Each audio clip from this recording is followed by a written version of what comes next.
자, 지금부터 제23회 울산광역시 건축대전을 위한 오픈 토크를 시작하도록 하겠습니다. 먼저 오늘 패널로 오신 분들은 각자 자기가 소개를 좀 부탁드릴게요. 네, 안녕하세요. 시공 건축사무소를 운영하고 있는 김지영 건축사입니다. 반갑습니다.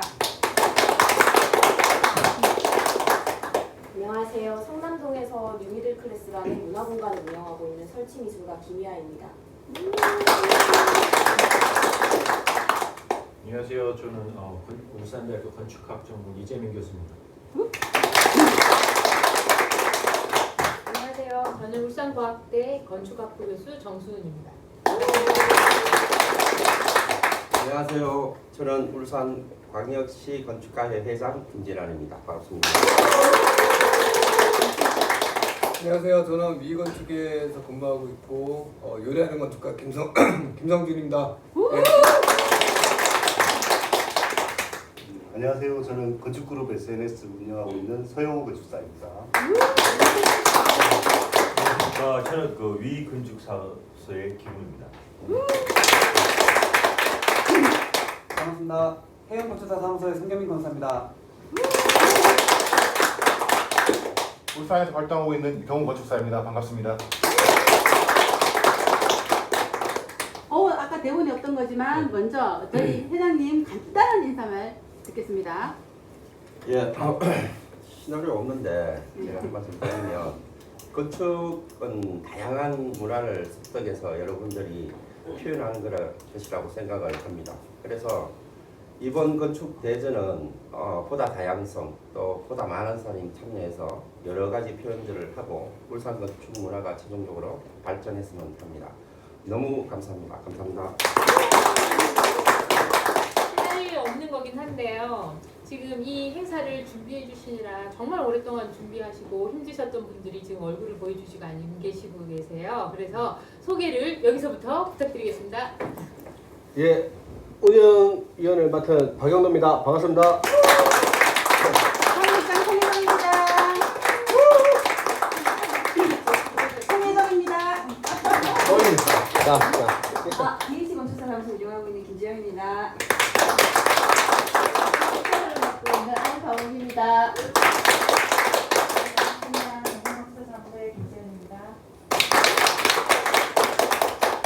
진짜 중요한 분이 한 분이 안 나오고 계시네요. 여기 장소를 해주신 사장님.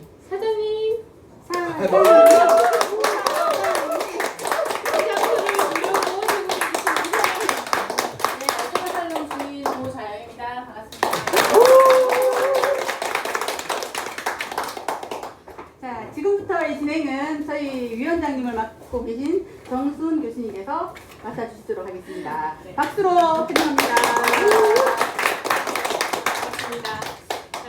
이번 23회 울산광역시 건축대전 주제를 여는 말로 시작하도록 하겠습니다. 그리고 다른 패널 분들께서 이 관련한 내용들을 각 전문적인 지식을 가지고 얘기를 해줄 예정입니다.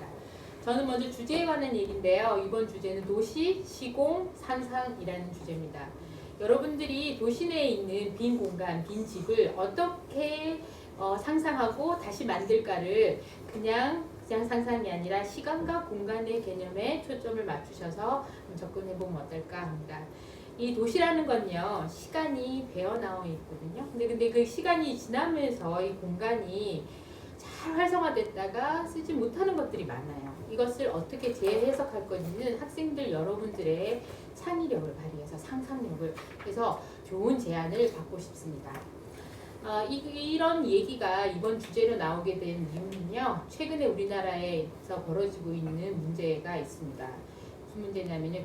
고령화 문제요. 그리고 인구 감소, 그리고 도시 쇠퇴, 경제 불황, 우리 울산 얘기 나오죠. 실업. 이런 문제들은요. 우리 사회적인 문제이기도 하지만 건축에 미치는 영향이 좀 많이 크거든요. 그걸 본격적으로 우리가 건축적으로 한번 접근해보자는 거고요. 여기서 얘기하는 빈집이라는 것은 여러분들이 집이 주택이 비어있다, 낙후됐다 이런 것도 있지만 실질적으로 도시 안에서요 잘 쓰여져 있던 어떤 시설이 비어지기 시작하고 허물어지기 시작하고 이런 것들을 찾아내서 여러분들이 설계안을 제안하는 것이 포함되는 포괄적 개념입니다. 이것과 관련해서 확장해서 우리 이제 주택에 관한 빈집에 관한 얘기를 우리 김희아 작가 선생님께서 한번 얘기해 주시면 어떨까요? 저는 약간 빈집 애호가 이렇게 스스로 생각을 가끔 하기는 하는 것 같아요. 지금 어쩌다 보니 이제 빈집에서 개인전을 하거나 그룹전을 할 기회들이 좀 생겼었는데요. 그게 왜 하필 빈집이었을까를 고민을 해보니까 갤러리라는 특성이 어쨌든 갤러리를 지은 거는 미술을 걸어라, 작품 전시를 해라 라는 목적으로 갤러리를 지으신 거거든요. 근데 제 작업이 한 높이가 3m가 넘어가는 것들이 간혹 있어요. 그러면 갤러리 청구 때문에 작업을 바꿔야 한다거나 그런 부분들이 너무 많이 생겨서 그러면은 내가 갤러리가 아니더라도 뭔가 전시를 할 수 있는 공간을 찾아야겠다라고 했는데 그 공간이 뭔가 채워져 있으면 전시를 할 수가 없으니 그래서 찾았던 대안책이 빈집이었던 것 같아요. 근데 제가 항상 걸어 내려오는 성안동에서 이제 걸어 내려오는데 거기가 이제 재개발 지역으로 성남동까지 이어지는 지역이거든요. 근데 거기가 내려올 때 좀 무서워요. 사실 막 집이 많이 비어 있고 뭐 페인트 같은 걸로 막 X 쳐져 있고 막 이렇거든요. 지나갈 때 진짜 무서워요. 근데 한 집이 너무 예뻐가지고 저 집은 뭔가 안에 어떻게 돼 있을까 너무 궁금하다 해서 이제 그거를 주인을 좀 찾고 싶은데 방법이 없는 거예요. 어쨌든 공가이고 살고 있지 않고 뭐 우편물도 없고 이래서 이제 LH공사 이런 데 전화를 했어요. 이거 혹시 주인 찾을 수 있냐 해서 이제 닿아서 이제 열었는데 저한테 너무 마술 같은 거예요. 이렇게 좋은 공간이 있다니. 그리고 비어 있으니 또 집이다 보니까 방이 또 나눠져 있잖아요. 근데 저한테는 그게 갤러리 공간 같다라고 좀 많이 느꼈던 것 같아요. 그래서 거기다가 이제 다시 또 거기 높이에 맞춰서 작업을 조금 변형시키고 대신 주변이랑 잘 어우러지게 이제 작업들도 좀 변형을 시켰었는데 그러다 보니까 저한테는 그 동네가 지금은 예전에는 X 쳐져 있어서 너무 무섭다가도 저한테는 거기가 갤러리였었으니까 거기에 더 이상은 제가 무섭지 않다 이런 생각도 되게 많이 했었고요. 그룹전을 했었던 곳은 재개발 지역이나 이런 것도 아닌데 동네가 좀 조금 재개발 지역 근처에 있어서 그런지 좀 어둡고 사람들도 많이 살지 않고 그러니까 집이 나갈 수 있는 집인데도 거의 좀 낙후되었다는 이유로 사람들이 안 사는 공간이어서 거기를 이제 월세처럼 잠깐 빌리고 이제 거기서 또 그룹전을 하고 이런 식으로 진행을 했었거든요. 그래서 빈집이 사람이 꼭 안 사는 곳도 빈집이지만 거기를 또 다르게 활용할 수 있는 것도 저는 빈집이라고 좀 생각을 해서 저한테는 빈집들을 볼 때마다 저기도 좀 갤러리로 쓸 수 있는데 혹은 뭐 저기를 문화살롱으로 좀 쓸 수 있을 텐데 이런 생각들을 계속 해왔던 것 같아요. 전 중구에서 나고 자라서 저한테 조금 더 특별한 동네거든요. 거기가. 그러니까 허물어지기 전에는 좀 더 뭔가 쓰고 싶다 이런 생각을 좀 해왔던 것 같습니다.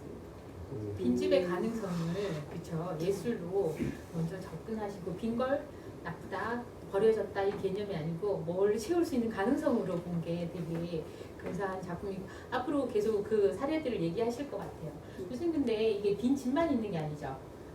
도시내 유휴공간 이런 얘기를 좀 해주실 수 있어요. 저 도시에 뭐 집만 빈 것도 아니고 도시가 어떻게 보면은 과밀화되고 사람들이 많이 쓰이다 보니까 비효율적으로 쓰이는 공간들이 많습니다. 그 제가 좀 딱딱하지만 사전을 좀 찾아봤어요. 사전. 빈이라는 뜻이 뭔지. 그래서 영어로는 empty, 빈이라는 뜻이 한국말로는 들어있지 않은이라고 했어요. 주어가 여기 빠져 있잖아요. 뭐가 들어있지 않느냐. 뭐 물건이 들어있지 않을 수도 있고 아니면은 사람이 없을 수도 있고. 그래서 이 반대말을 찾아보면은 영어로 empty의 반대말은 똑같이 뭐 물건이 차 있지 않거나 물건을 채운다거나 아니면은 사람이 차 있는 사람이 사는 그런 공간을 빈집의 반대라고 생각을 하거든요.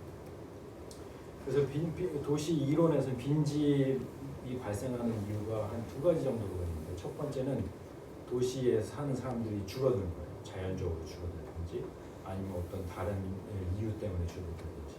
그래서 현대 도시 계획 이론에서는 교외 서버바니제이션이라고 하는데 교외 확장, 도시 성장으로 인해 가지고 도심에 있는 인구가 밖으로 점점 나가는 거예요. 다양한 이유 때문에 뭐 집값도 있을 수가 있고 아니면 자연이랑 더 가까운 위치에 살고 싶은 것도 있고 그래서 이 도심에서 인구가 빠져나가는 그런 현상이 많이 관찰이 되고 있는데 우리가 건축가나 아니면 도시 설계하는 사람으로서 이런 도심에서 인구가 빠져나가는 것을 해결할 수 있는 방법 어떻게 이 비지 않게 채울 수 있는지에 대한 걸 생각을 해보면 몇 가지가 있어요. 첫 번째로는 도심에 직업을 많이 갖다 놓는 거죠. 직업이 많이 있으면 사람들이 들어와서 생활을 할 테니까 일을 할 테니까. 근데 이 직업만 갖다 놓는 거는 어느 정도 한계가 있어요. 왜냐면은 일하는 거는 9시부터 5시 아니면 뭐 야근하면 12시까지니까 그 이후에는 도심이 많이 빈다 그러잖아요. 그거를 전문 용어로는 도심 공동화.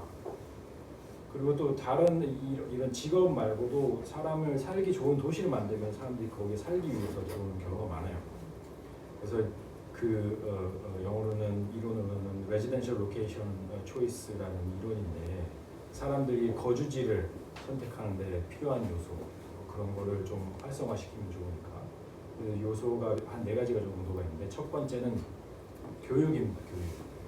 여러분 다 잘 아시겠지만 울산에서는 옥동에 좋은 학교, 좋은 학원 이런 교육 서비스를 위해서 거기에 거주하려는 사람들이 있고 또 다른 경우는 이제 퍼블릭 서비스 얼마나 안전한지 그리고 인프라가 잘 관리가 되는지 그런 경우도 있고 그리고 하우징 프라이스 자기가 집을 사고 싶어도 살 수가 있어야 되니까 자기 인컴이랑 하우징 프라이스를 비교했을 때 적절한 요소 그리고 외부로 많이 나오는 경우 있죠. 외부로 나오는 경우 있고 도심에서 싼 지역으로 가는 그리고 마지막은 이거는 한국 콘텍스트랑은 조금 떨어졌는데 에트닉 시밀러리티하고 자기랑 비슷한 사람들끼리 모여 사는 걸 원하는 경우. 미국의 뭐 코리아타운 이런 거 있잖아요. 그게 뭐 그 지역의 그 주민들이 비슷한 경제적 능력을 갖고 있는 게 아니라 같은 언어나 문화를 공유하는 사람들끼리 뭉쳐 살려고 하고 있거든요. 그런 것처럼 뭐 서울 컨텍스트로 하면은 이제 가리봉동 쪽에 중국 동포들이 모여 사는 거죠. 그래서 이 4개의 요소를 적절하게 활용을 하면은 비어있던 공간이 아니 비어있던 집들이 그 사람들의 프레퍼런스에 의해 가지고 채워질 수 있다는 그런 거죠. 그리고 그거는 사람들이 주거지를 선택하는 얘기고 저는 아까 그 이화 작가님이 말씀하셨듯이 빈집에 대한 가능성도 되게 중요한 것 같거든요. 그래서 도시의 라이프 사이클에 대해서 한번 얘기를 하고 싶은데 이게 도시가 항상 채워져 있는 것도 아니고 항상 비워져 있는 것도 아니고 어느 정도 빈 공간이 있어야 그 사이사이를 이제 돌아다니면서 이주를 하면서 계속 이 활성화가 되거든요. 또 도시가 쇠퇴되었다가 성장하는 그런 라이프 사이클인데 그거를 잘 활성화할 수 있는 그런 방향으로 건축하는 사람, 도시 계획 설계하시는 분들이 이 사이클을 알고 잘 채울 수 있는 노력을 해야 된다고 생각합니다. 그리고 이 도시 쇠퇴와 성장에 있어서 이 채우는 것도 물론 중요하지만 우리는 너무 채우는 것만 지금 많이 집중을 했어요. 빈 공터를 채운다든지 뭐 아니면 논밭을 도시로 채운다든지 신도시로. 근데 그거 말고 이제 전반적으로 도심이 쇠퇴하는 게 거의 뭐 세계적 트렌드가 되다 보니까 이 슈링킹 시티즈라는 또 이론이 있습니다. 이게 뭐냐면 도심이 이제 인구가 감소하고 그럼에 따라서 이 도시가 쇠퇴하기 때문에 이걸 어떻게 잘 비워낼 건지 다음을 위해서 어떻게 공간을 만들어 줄 건지에 대한 스터디를 하는 게 슈링킹 시티즈라는 이론인데 이거는 어떠냐면 그 일예로 보면 디트로이트 미국의 자동차 산업 도시인 디트로이트 같은 경우 60년대 이후 80년대부터 도심이 쇠퇴하게 됐어요. 그 이유는 여러 가지가 있는데 원래는 50년대에 디트로이트가 가장 성장을 많이 했거든요. 인구가 거의 한 200만 정도 될 정도로. 근데 그 성장한 기반은 자동차 산업이었고 두 번째로 전쟁 이후에 전쟁 때 만들어진 군수 산업 때문에 도시가 많이 성장을 했어요. 근데 1960년대 이후부터 이 흑인들 인권 문제가 대두가 됐잖아요. 그 50년대 당시에 산업이 성장을 했을 때 그 남부에 있던 흑인들이 북부 도시로 많이 이주를 했습니다. 왜냐면은 직업을 찾아서 이주를 했는데 그 산업이 무너지기 시작하니까는 이 둘이 나뉘기 시작하는 거예요. 한쪽은 직업이 없는 사람입니다. 또 당시에 흑인들이 북쪽으로 이주를 했기 때문에 백인들과 같이 거주하기 힘들었단 말이죠. 그래서 그 당시에 50년대, 60년대 백인 사람들이 교회로 나가기 시작했어요. 교회로. 그래서 그거를 화이트 플라이트라고 해요. 백인들이 밖으로 날아갔다. 아니 튀었다라는 의미로. 그래서 그때부터 이제 도심이 쇠퇴하기 시작을 했는데 이게 디트로이트가 계속 쇠퇴의 일로를 겪게 되는 이유는 이 인구들이 밖으로 빠져나가게 되는데 그걸 채울 수 있는 사람들이 없는 거예요, 기반이. 그러다 보니까는 이 아까 말했던 에듀케이션이 퍼블릭 서비스가 제대로 제공이 안 되고 그러면 집값이 더 떨어지고 방범도 안 되기 때문에 범죄도 계속 일어나고 그런 사이클에서 벗어나지를 못했거든요. 그래서 이렇게 디트로이트가 쇠퇴하게 됐고 지금은 한 5년 전, 10년 전에 디트로이트 시 정부가 파산을 해가지고 더 이상 자기들이 돈을 갚을 여유가 없다. 경찰들 월급도 못 줘가지고 경찰력도 줄이고 그러다 보니까 도시가 거의 망한 도시처럼 느껴지게 됐죠. 그래서 그 쇠퇴한 도시를 다시 되살리기 위해서 생각한 것이 빈집들이 많이 이렇게 흩어져 있는데 빈집을 다 허물고 따로따로 살지 말고 왜냐면은 멀리 살면은 똑같은 상수도관도 있어야 되고 경찰들도 더 많이 있어야 되고 똑같은 지역을 커버해야 되니까 한 군데에 모여서 살자. 그래서 이론이 슈링킹 시티를 원래 이 정도였는데 줄여가지고 살아보자. 그 빈 지역은 이제 좀 다른 용도로 사용하거나 아니면 새로 사용을 하든지. 이화 작가님 같은 경우는 그거에 전시를 한 것이고 디트로이트 같은 경우는 이 영어로는 콘솔리데이트라고 한 곳에 뭉쳐서 도시가 더 잘 작동할 수 있게 할 수 있는 그런 얘기를 했죠. 그래서 울산이랑 디트로이트랑 상당히 비슷합니다. 산업 기반도 비슷하고 성장하게 된 배경도 비슷하고. 근데 다행인 것은 디트로이트는 전 세계에서 거의 유일하게 도시가 쇠퇴한 그런 케이스예요. 나머지 도시들, 유럽이나 미국 도시들 같은 경우 쇠퇴를 하고 나서 다시 이렇게 되돌아옵니다. 뉴욕도 1970년대부터 이제 다시 돌아오게 됐고, 런던도 그렇고, 한국은 아직 쇠퇴가 아닌 것 같아요, 제 생각에는. 그 사람들이 많기 때문에. 디트로이트는 그 고리를 끊지를 못했어요. 왜냐하면 이 비어 있는 공간을 다시 채울 줄 몰랐기 때문에. 그래서 그런 거에 대한 생각을 학생들이 좀 해봤으면 좋겠어요. 그래서 저는 도시 쪽 관련해가지고 교수님 말씀하신 것처럼 유휴지 학생들이 제일 궁금해하는 게 그래서 그 빈집은 알겠고 데피니션이 확실하니까 유휴지가 뭔지 도시에서 잘 쓰이지 않는 그런 공간이 뭔지 그런 걸 한번 예를 들어보자면 여러 가지가 있을 수 있을 것 같아요. 인프라스트럭처 그러니까 도로나 고속도로, 고가도로, 지하도 같은 거를 보면은 이게 설계나 도시 건축을 하시는 분들이 이거 디자인한 게 아니에요. 엔지니어들이 했기 때문에 되게 사람 기준이 아니라 자동차나 아니면 진짜 재해를 기준으로 한 그런 공간들이 많이 만들어져서 사이사이 공간 쉽게 예를 들면 무거 교차로에 있는 고속도로 가는 아랫부분 제가 거기 맨날 지나가는데 거기 항상 비어 있거든요. 경찰차 2대밖에 없습니다. 그런 부분이라든지 아니면은 태화강으로 들어가는 터널 부분이라든지 그런 부분들이 많이 있을 수가 있겠고 또 잘 안 쓰이는 공간들이 있어요. 태화강역에 있는 광장 아니면은 제가 이런 얘기를 해도 될지 안 될지 모르겠지만 로터리에 있는 중앙 부분 공업탑은 의미가 있으니까 다른 부분 로터리에 있는 중앙 부분 그런 게 있을 수가 있겠고 제가 요새 또 관심 있는 게 이제 법규에 의한 유휴지가 있거든요. 셋백이 있을 이유가 없습니다. 현대 사회에서 우리나라 컨텍스트에서는 그 셋백을 크게 두면 뭐에 쓰이냐면 제가 이거를 관찰한 게 처음에 중국에서 많이 관찰했는데 셋백이 길면 거기에 차를 댑니다. 셋백이 도로랑 가로랑 이렇게 접해가지고 그걸 잘 활용하는 게 아니라 차 대요.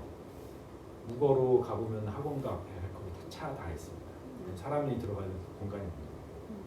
그거나 아니면은 좀 과감하게 나간다 그러면 사선 제한 이게 사선 제한으로 해가지고 원래는 1조를 위한 사선 제한인데 그거 말고 좀 과한 측면이 있어요. 좀 이게 학생 공모전이다 보니까 다양하고 좀 새로운 생각 같은 거를 좀 전개를 했으면 좋겠다는 생각에 제가 도시에서 찾을 수 있는 여러 가지 유휴지점을 한번 예를 들어봤습니다. 울산이다 보니까 산업시설도 좀 해당되겠죠. 그렇죠. 산업시설도 많이 해당이 되죠. 산업시설도 이 비어 있는 공간들이 많이 있어요. 그 공장이 한 사이클 자기 한 산업 사이클이 지나게 되면 공장이 맨날 똑같은 공장이 아니라 계속 업그레이드를 하거든요. 그걸 그 산업이 바뀜에 따라서 그 업그레이드된 공간을 많이 필요한 경우가 있고 조금 필요한 경우가 있고 그러면은 공간 요구량이 적으면 그런 공간들은 다른 가능성을 찾아볼 수가 있겠죠. 아주 좋은 포인트십니다.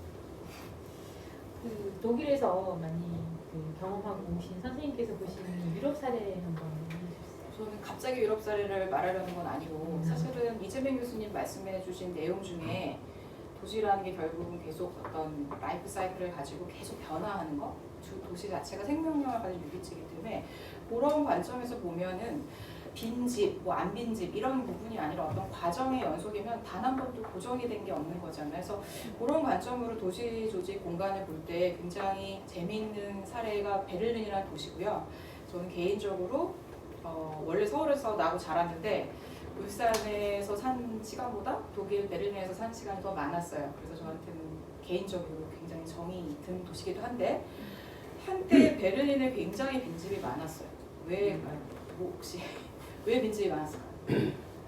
그 시점이 이제 한 통일. 맞아요. 통일되고 그러니까 베를린이라는 도시는 우리나라는 남북한이 이제 그 비무장지대라는 큰 어떤 버퍼를 가지고 나뉘어 있기 때문에 사실 도시 내에서 우리가 분단돼 있다는 걸 거의 체감을 못합니다. 근데 그 베를린 장벽이라는 거는 어떤 거였냐면 사람이 쌌다 사람이 부셔서 된 거거든요. 그러니까 이런 거예요. 실제로 사례로 있었던 건데 나 여기 살고 우리 엄마는 저기 살아요. 그러니까 한 얼마 떨어졌을까? 한 10몇 미터 떨어졌는데 어느 날 장벽에서 갈린 거예요. 그래서 그 가족이 못 만난 거예요. 그런 사례도 있었기 때문에 굉장히 이게 도시민들의 삶하고 이 베를린 장벽의 분단 시점이 공간적으로 굉장히 긴밀한 관계를 맺고 있는 도시예요. 그래서 제가 오늘 같이 얘기해보고 싶은 몇 가지 다 얘기할 수는 없어서 한 3가지 정도를 들고 왔어요. 근데 그 중에 하나는 하이엘레스라는 이제 그 빈집 그 예술가들이 빈집 점거 운동을 했던 건데 그러니까 통일되고 나서 일단 그 동베를린에 있던 사람들이 많이 나왔어요. 왜냐하면 그 독일의 통일은 동쪽에 살던 사람들이 더 이상 이제 이렇게는 못 살겠다 해서 벽을 부수고 튀쳐나오기 때문에 집들이 다 비어있어요. 또 하나는 이게 같은 도시에서 동베를린, 서베를린이 있다 보니까 예를 들면 미술관이 다 2개씩이에요. 뭐 다 2개씩인 거예요. 도시의 공공시설들이 다 2개씩인 거죠. 그러니까 나중에 통일이 되고 나서 봤더니 아까 말씀해 주신 게 유휴지가 어딘가였는데 이게 굉장히 복합적인 문제가 돼버린 거예요. 예를 들면 이제 통일이 돼서 베를린을 수도로 정했을 때 중앙역을 어디에 할 거야? 수도에다 해야 되잖아요. 근데 동독의 수도는 베를린이었지만 서독의 수도는 본이었기 때문에 사실 독일 사회에서도 우리가 통일 독일의 수도를 베를린으로 하기까지 몇 년이 걸려요. 그래서 그러면 결국에는 어딘가에 중앙역을 정해야 되고 중앙역이라면 전국의 사통발달로 연결이 돼야 되는데 그런 것들을 찾다 보면 도시 내 기존의 어떤 조직들, 유휴지 혹은 뭐 안 쓰던 것을 다시 이런 굉장히 거대한 문제가 발생해요. 그러니까 유휴지라는 게 단지 어떤 왜 빈집이 생겨나는가가 도시가 역사를 겪다 보면 필연적으로 이런 운명을 만나게 된 거죠. 근데 타일레스 같은 경우는 그 빈 집 중에 하나였고요. 동독 시절에는 거기가 이제 애초에는 백화점으로 만들어졌던 공간이에요. 근데 동독 시절에 저도 거기 안 살아봤지만 그 백화점이 잘 됐을까요? 안 됐을 것 같아요. 동독이라는 사회가 막 가서 물건 사는 사회는 아니었잖아요. 그러니까 아마 자연스럽게 낙후되었을 거고 이게 통일이 돼서 나고 나니까 이제 거기는 이제 완전히 폐허가 된 거예요 이미. 근데 통일 독일 되고 나서 독일에 많이 모였던 사람들 중에 굉장히 많은 그룹 예술가들, 그러니까 당시에 전 유럽에서 한 2만 명 이상이 왔다고 해요. 그러니까 왜냐면은 싸고 일단 집값이 왜냐면 예술가분들께는 어떤 상상력, 그다음에 자극, 인스피레이션 이게 필요한 건데 일단 싸고 어딘가에 가서 내 작업을 할 수 있는 곳이 있으니까 일단 모인 거죠. 근데 그 타일레스라는 건물은 이제 건물주가 있었겠죠. 근데 폐허가 된 건물이고 그래서 예술가들이 그냥 그 그룹들이 들어가서 거기를 이제 점거를 합니다. 그래서 우리는 여기서 예술 활동을 하겠다. 그래서 그때 뭐라고 말을 했냐면 건물주들은 당신들은 공간이 있지만 공간을 쓰지 않고 우리는 돈은 없지만 공간이 필요해. 그래서 난 여기서 예술을 할 거야 라고 해서 점거를 한 거예요. 그래서 이런 운동이 언제쯤 벌어지니까 89년에 월이 무너져서 한 90년대? 지금 이렇게 얘기하면 책에 있는 얘기니까 이렇게 생각해보면 되게 대담한 일이에요. 비어있는 건물에 그룹이 들어가서 여기는 너희는 안 쓰니까 우리가 쓸게 해서 장악해버린 거거든요. 근데 이제 이게 하나의 사례가 그렇게 해서 예술가들이 그 점거 운동을 스쿼트 운동이라고 실제로 부르고 거기서 굉장히 재밌는 작업들을 하는 것이 굉장히 영감을 주는 거죠. 이게 하나의 어떤 모델이지만 다른 사람들한테도 우리도 그러면 우리 주변에 빈집을 찾아볼까? 근데 아까 이화 작가님 얘기 듣다 보니까 이게 이론으로 되는 게 아니라 그냥 내가 나의 그 작업에 대한 그런 것들을 가지고 보다 보면 그런 가능성들이 보여지는 것 같아요. 그래서 아마 그렇게 들어갔을 것 같고. 그래서 그 타일레스는 하나의 사례였지만 그런 방식으로 타일레스가 있었던 그 동베를린 지역이 지금은 땅값이 말도 못하게 비쌉니다. 거기 이미 젠트리피케이션이 일어나서 그러니까 사람들이 되게 힙한데? 이렇게 생각하는 거죠. 왜 이렇게 재밌는 일이 벌어지고 전에 없던 일이 벌어지는 건 거죠. 그러니까 예전에는 규정되지 않았던 이런 것들이 문화잖아요. 만들어가는 거. 그래서 타일레스는 그런 사례였고 그 건물도 그래서 예술가들이 영원히 점거했느냐 그렇지는 않습니다. 그래서 점거를 하고 한 10년 지나서는 시에서 우리가 조금 더 조직적으로 예술가들이 안정적으로 할 수 있게 시에서 건물주랑 이렇게 협의를 해서 한 달에 몇만 원? 그러니까 사실은 거의 이제 생활비가 안 드는 거죠. 그렇게 해서 레지던스처럼 사람들이 많이 들어와서 자유로운 활동을 하게 해줬는데 이것도 2009년 정도에는 이제 건물주가 이제 우리 됐다. 우리 시하고 맺은 계약이 10년이 끝났으니까 더 이상은 안 되겠다. 그래서 지금은 이제 그 예술가들의 공간으로 문이 닫았어요. 그럼 이제 이 건물도 어느 시점이 지금 최근 확인을 못해서 현재 비어 있는지 아니면 다른 상업적으로 바뀌었는지까지 확인을 못했지만 이 과정을 보다 보면 계속 변하고 있는 거예요. 그 시점에 조금 비었다가 찾다가 프로그램이 이제 바뀌고 있는 것들이고 그래서 그 타일레스 사례를 얘기하고 싶었고 또 다른 사례는 이제 조금 더 큰 부지에 대한 사례예요. 그게 뭐냐면 이제 공항이죠. 그래서 그 베를린에 이게 지금 말로 하려니까 와닿진 않으실 수 있을 것 같은데 보면 지도를 보면 구글맵을 보면 요즘에 정말 내가 가고 싶은 전 세계 골목을 다 볼 수 있잖아요. 구글을 보게 되면 딱 보면 이렇게 머리에 빵꾸 뚫린 것처럼 큰 구멍이 있어요. 이렇게 멀리서 큰 지도를 보다 보면 구멍이 빵 뚫렸는데 그게 이제 옛날에 템페로프 공항이라고 불렸던 공항이고 베를린에서는 그게 이제 생긴 것은 이제 공항으로 생겨난 건 1900년대 초에 그러니까 세계 대전이 일어나기 전에 그러니까 그 당시에는 항공기라는 게 생겨서 어느 다른 나라를 몇 시간 만에 간다는 거는 굉장히 충격적인 거죠. 세계 공간적인 거리가 시간적으로 너무 축소되는 되게 특이한 사건이었기 때문에 아무나 비행기를 탈 수도 없었고 그래서 그런 근대 공항으로 출발을 했는데 이게 그래서 한때 베를린에서 처음 생겼던 공항이었고 이게 이제 어찌 보면 연결이 공항이라는 거는 이 도시가 다른 도시랑 연결을 해주는 통로잖아요. 연결을 했던 공간인데 이제 2차 세계대전에 들어가고 이제 나치 정권이 들어가게 되면서 그 성격이 변모가 되는 거예요. 그래서 나치가 그 히틀러 같은 경우는 이제 알베르트 슈페어라는 그 고도의 그 정치와 전략 그런 나치의 선동과 그런 것들을 공간으로 도시 속에서 작업을 하는 건축가가 있었고 그 사람이 이제 게르마니아라고 그래서 2차 세계대전에서 이긴 다음에 우리가 세계적인 수도를 건설할 거야라는 되게 야심찬 계획. 그래서 이렇게 도시에다가 이렇게 동그라미를 막 그리고 선을 쫙쫙 그리는 그런 야심을 가지고 그 템페로포 공항에다가 약간 이렇게 말발굽 모양으로 경납고랑 터미널을 만들었어요. 근데 그거를 지도에서 보시면 이렇게 건물 한 블럭이 한 동네 몇 블럭을 합친 정도, 그러니까 규모와 스케일이 인간적인 스케일이 전혀 아니에요. 그래서 그리고 실제로 그거를 하기 위해서 많은 뭐 군인들이 징용도 당하고, 그러니까 약간 착취의 공간이 돼버린 거죠. 선전으로 이용이 되고. 그러다가 결국에는 2차 세전에 대해서 독일이 졌잖아요. 그러다 보니까 실제로 그 더 이상 템페로포 공항을 그럼 이제 공항으로 우리가 계속 쓸 수 있는가를 봤더니 공항이 이렇게 동그랗게 생겨서 활주로는 이렇게 공항은 보통 이렇게 선형적이잖아요. 길게 뻗어야 되니까 이게 확장성이 없는 거죠. 그래서 더 이상 공항이 공항으로 작동을 못하게 되는 거예요. 그럼 이거는 역사적인 흐름에 의해서 자연스럽게 유휴지가 될 수밖에 없죠. 거대한 도시의 빈 공간을 어떻게 써야 되는가 이제 그 문제에 이제 직면을 했는데 이제 2차 대전이 끝나고 나서 독일이 이제 분단이 되는 상황이 됐잖아요. 그때 또 재밌는 일이 벌어졌는데 여기가 이제 공항은 공항인데 베를린이라는 도시가 분단이 되는 그 도시적인 구조가 어땠냐면 계란 후라이를 보면 노른자가 있고 흰자가 있잖아요. 서울도 서울이 있고 경기도가 있듯이 베를린이 노른자면 그 주변을 경기도가 서울을 감싸고 있듯이 브란덴부르크 주라는 주가 감싸고 있어요. 그러니까 브란덴부르크는 동독이었고요. 베를린은 정확히 말하면 4개의 섹터로 나눠서 소련이 있고 나머지는 연합군, 그것도 연합군도 미국, 프랑스, 영국 그들이 친한 척하지만 사실 다 속내가 다르잖아요. 그러니까 이 도시가 4개로 쪼가게 나가지고 섬처럼 분단돼 있었어요. 그러니까 서베를린의 입장에서는 어떤 거냐면 나는 서독 사람인데 내 주변은 다 계란 흰자는 다 동독인 거죠. 그런 특이한 공간 구조를 가지고 있었는데 이게 이제 그 분단이 지속되다 보니까 한때 이제 봉쇄령을 내린 거예요. 즉 육상에서 그러니까 서베를린 사람들이 물자를 공급받으려면 어딘가 선을 뚫고 들어가야 되는데 그걸 이렇게 입구에서 봉쇄를 해버리면 이제 물자가 끊기잖아요. 그래서 그러면은 당장 먹고 살아야 되는데 물건이 없으니까 그때 이 템페로포 공항이 어떤 역할을 했냐면 독일 말로는 루프트 브리케라 그래서 이게 하늘의 다리예요. 구름다리. 그러니까 우리 왜 이렇게 물자를 항공으로 실어다 준 거예요. 그러니까 바깥쪽에서 그 서방 세계 서독에서 물자를 그 비행기를 통해서 템페로포에다 내려주는 거죠.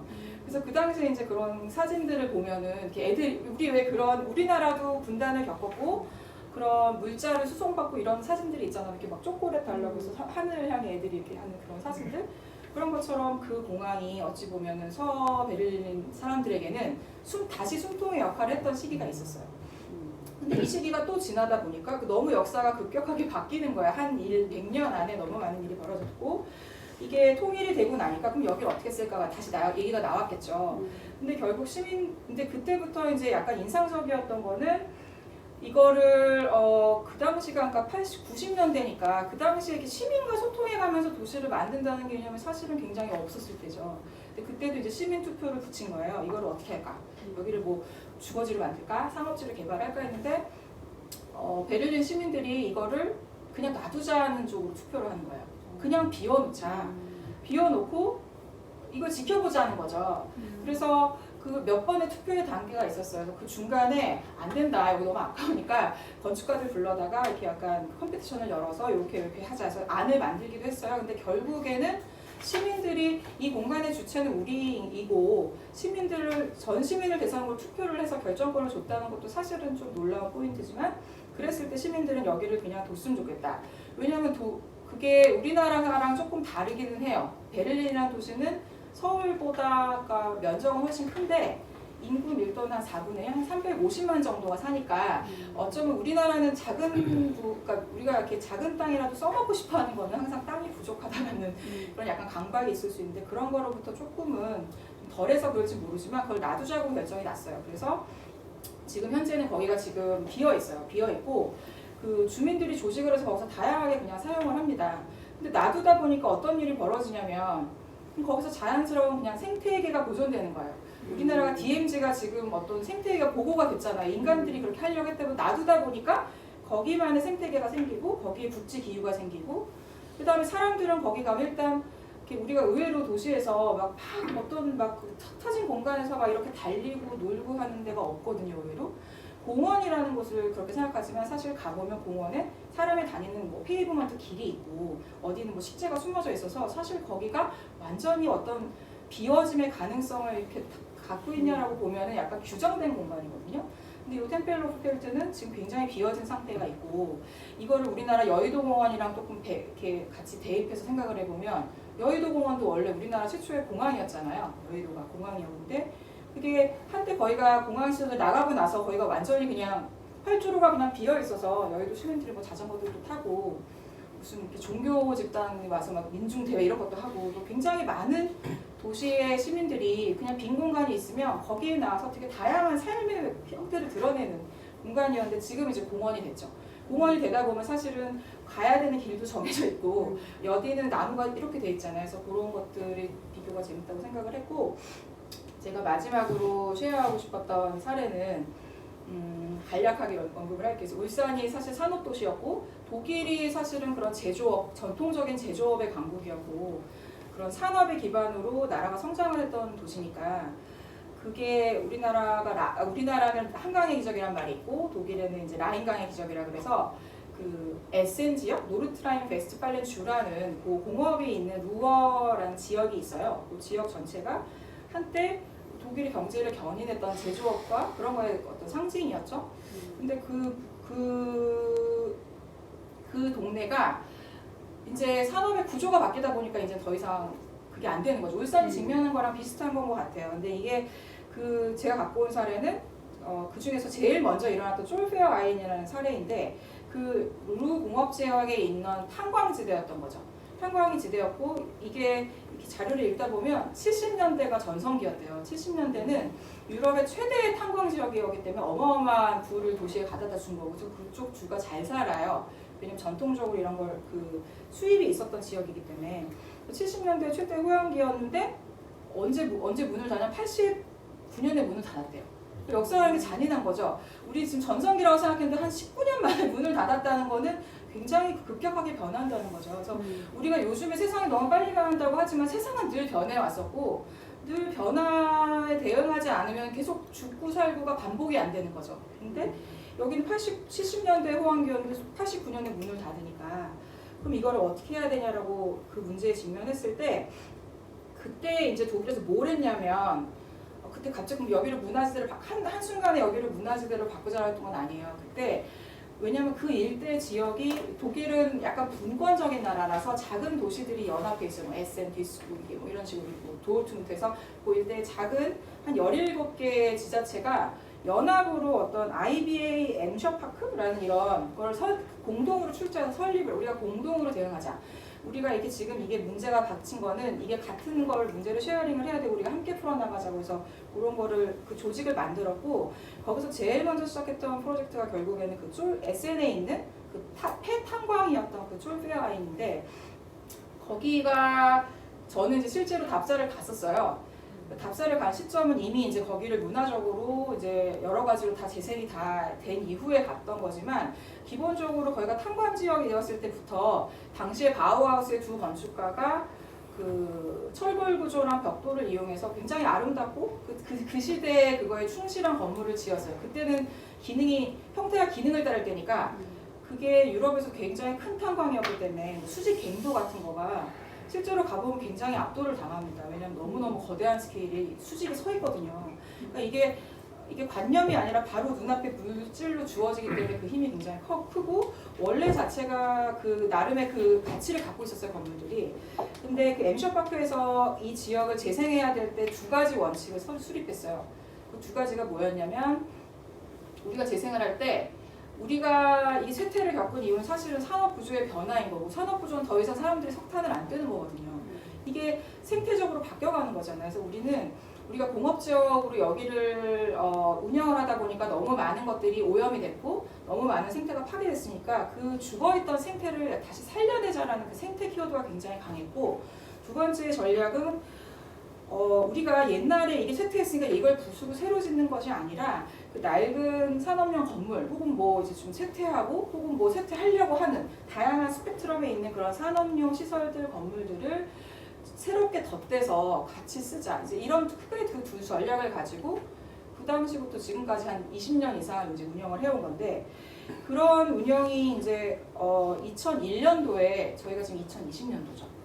그러니까 2001년도에 이 쫄페어 아인이라는 사이트가 유네스코 세계 문화유산으로 등재가 돼요. 왜 문화유산으로 여기가 등재가 됐을까요? 그 논거가 무엇이었을까?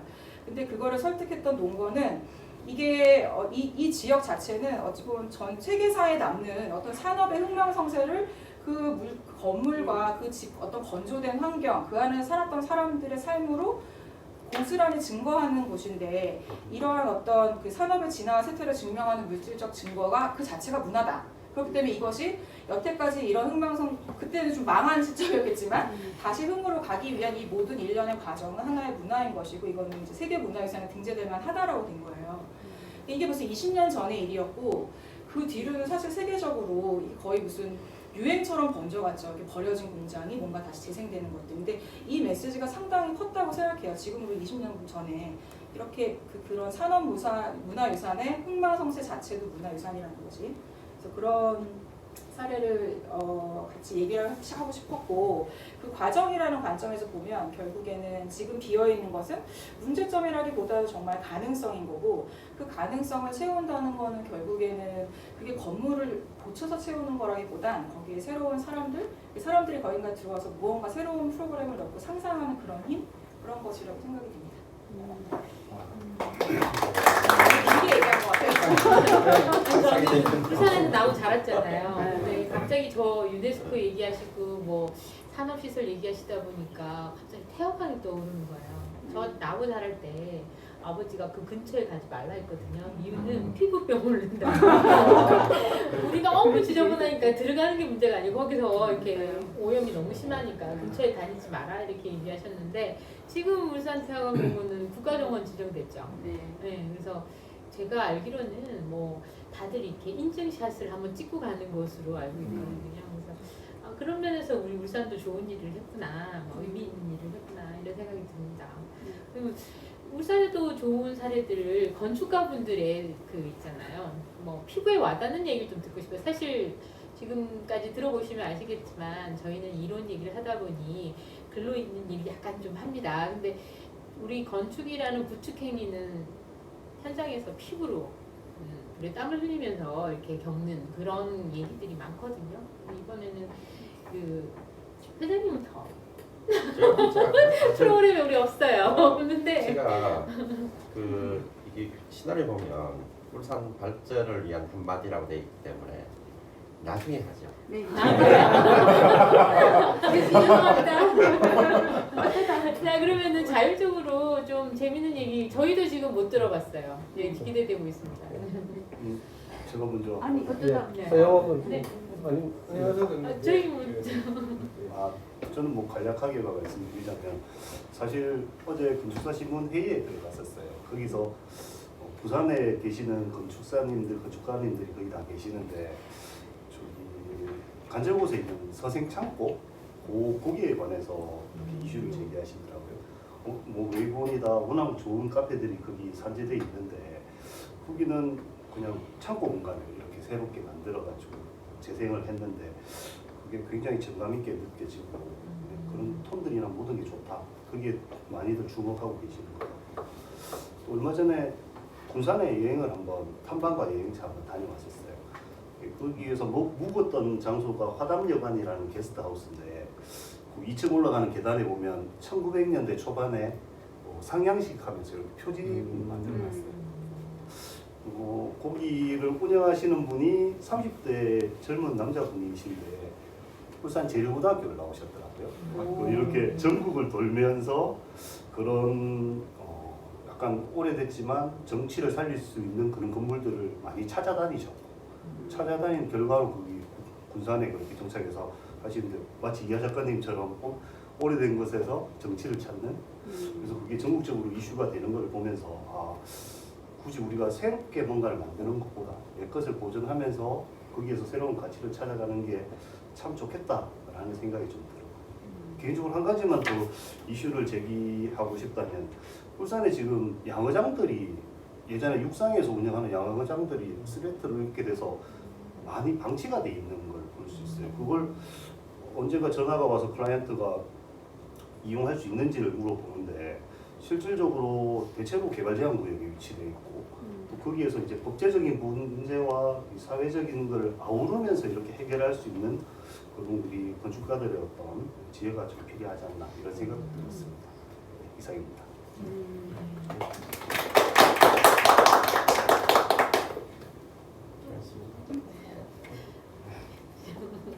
아 예, 그럼 제가 뭐 저는 이제 직업이 많으시다고요? 네. 일단 제일 잘하는 건 제 아내한테 제일 잘하고요.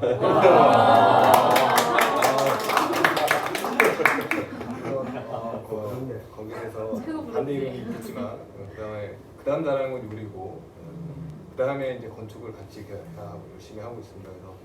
그래서 지금 두 선생님하고 이제 건축가분의 이야기를 말씀드렸는데 이제 디트로이트 사례나 이제 베를린 사례 도시적인 어떤 거대한 관점에서 이야기를 좀 많이 들었어요. 그렇고 저는 이제 현업에서 이제 건축가로서 활동을 하고 있기 때문에 사실은 생각이 도시적인 큰 생각도 있지만 이제 조금 미시적인 생각도 좀 많습니다. 그리고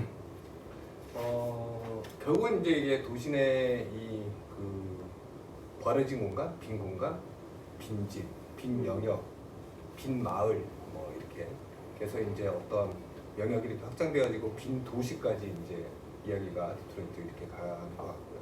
결국 이제 도시재생이라는 전체적인 우리 국가적인 담론, 건축계에서 담론하고 또 맥을 잇는 것 같습니다. 그래서 학생들이 이제 이 건축재생의 주제를 대응할 때 이제 건축가로서 조금 도움이 되는 뭐 생각, 작은 뭐 소견은 뭐 이렇습니다. 그러니까 결국은 시대가 변하면서 그 공간, 집에 대한 쓰임이 바뀌어지는 거거든요. 변형되어지는 겁니다. 변질되어지고. 그래서 예를 들면 뭐 목욕탕 같은 건물인데 옛날에 저희 7, 80년대는 집, 가정집에 목욕시설, 사회시설에 그렇게 충분하게 잘 되어 있지 않고 집도 춥고 그래서 동네마다 아마 목욕탕은 한두 개 짓고 이렇게 온천 표시로 돼서 다 있어서 마을 주민들의 커뮤니티 시설처럼 사용되는 그런 공간이 있습니다. 작게 봤을 때. 근데 시대가 변하고 집이 좋아지고 집이 따뜻해지고 그러다 보니까 이제 목욕탕 시설들이 납부되고 이제 그 돈벌이가 안 되니까 공간들이 자꾸 버려지기 시작하는 거죠. 그런 작은 공간부터 아마 생각해 보시면서 계속 동네, 마을, 도시 이렇게까지 좀 생각해서 유휴 공간들을 좀 찾아보시면 좋을 것 같고 근데 공간을 찾아서 공간을 리모델링하고 뭐 이렇게 하는 것보다도 중요한 건 지금 바뀌어진 시대 즉 포스트 코로나 시대도 다가올 거고 시대가 많이 바뀌었습니다. 그 바뀌어진 시대와 바뀌어진 시대에 따른 삶의 변화에 대응하는 새로운 프로그램을 어떻게 내가 상상력 있게 거기다가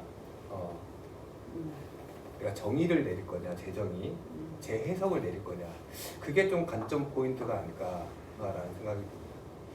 그래서 그 사람들의 이제 그런 행태, 변화된 행태를 읽으면서 프로그램을 잘 만들었으면 좋겠고 저는 이제 서울에 살다가 내려온 지 서울 촌놈입니다. 서울에서 태어나고 서울에서 평생을 살다가 50년 가까이 살다가 지금 내려왔는데 울산에 울산을 바라보면 너무 재밌는 공간들이 많습니다.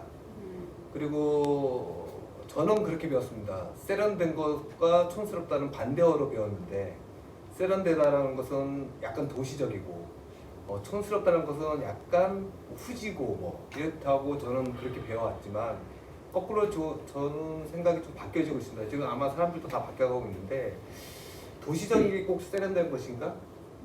왜 촌스러운 건 세련되지 못하지? 근데 오히려 세련됐다고 생각하는 사람들이 많이 이루어지는 것 같아요. 그래서 거기에 대한 재정의 그리고 한 서울의 예를 들자면 제가 사무실이 이제 상수동에 있었기 때문에 그 연남동 즉 경의선 철도가 바뀌어져는 과정을 다 맞았습니다. 물론 거기서도 이제 전 파트너들과 작업을 했던 어쩌다 가게나 이런 것들이 있어서 훨씬 더 그 변화돼 마을이 동네가 변화돼가는 모습을 많이 봤는데 도시적으로 원래 경의선 저기 위로 올라가는 철로가 사용되는 게 적어지다 보니까 그 철로를 걷어낼 것이냐 어떻게 사용할 것이냐에 대한 그런 것들이 있어서 지금 아마 센트럴파크가 연남 센트럴파크라고 아마 일명 네이밍이 붙은 걸 네, 핫플레이스죠.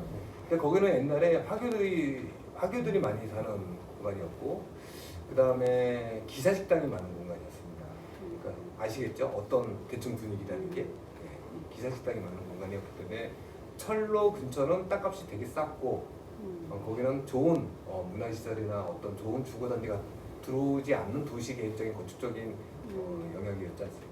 근데 그 철로 하나가 그 철로라는 공간을 유휴 공간이 되면서 그거를 어떻게 바뀌어지냐에 따라서 그 주변 공간이 바뀌어지기 시작합니다. 즉 사람들이 모여지고 유휴 공간을 어떻게 바꿈으로 해서 사람들이 모여지니까 그 사람들의 행태에 따른 프로그램들이 주변 빈 공간들이 채워지기 시작하고 그래서 완전 핫플레이스가 됐거든요.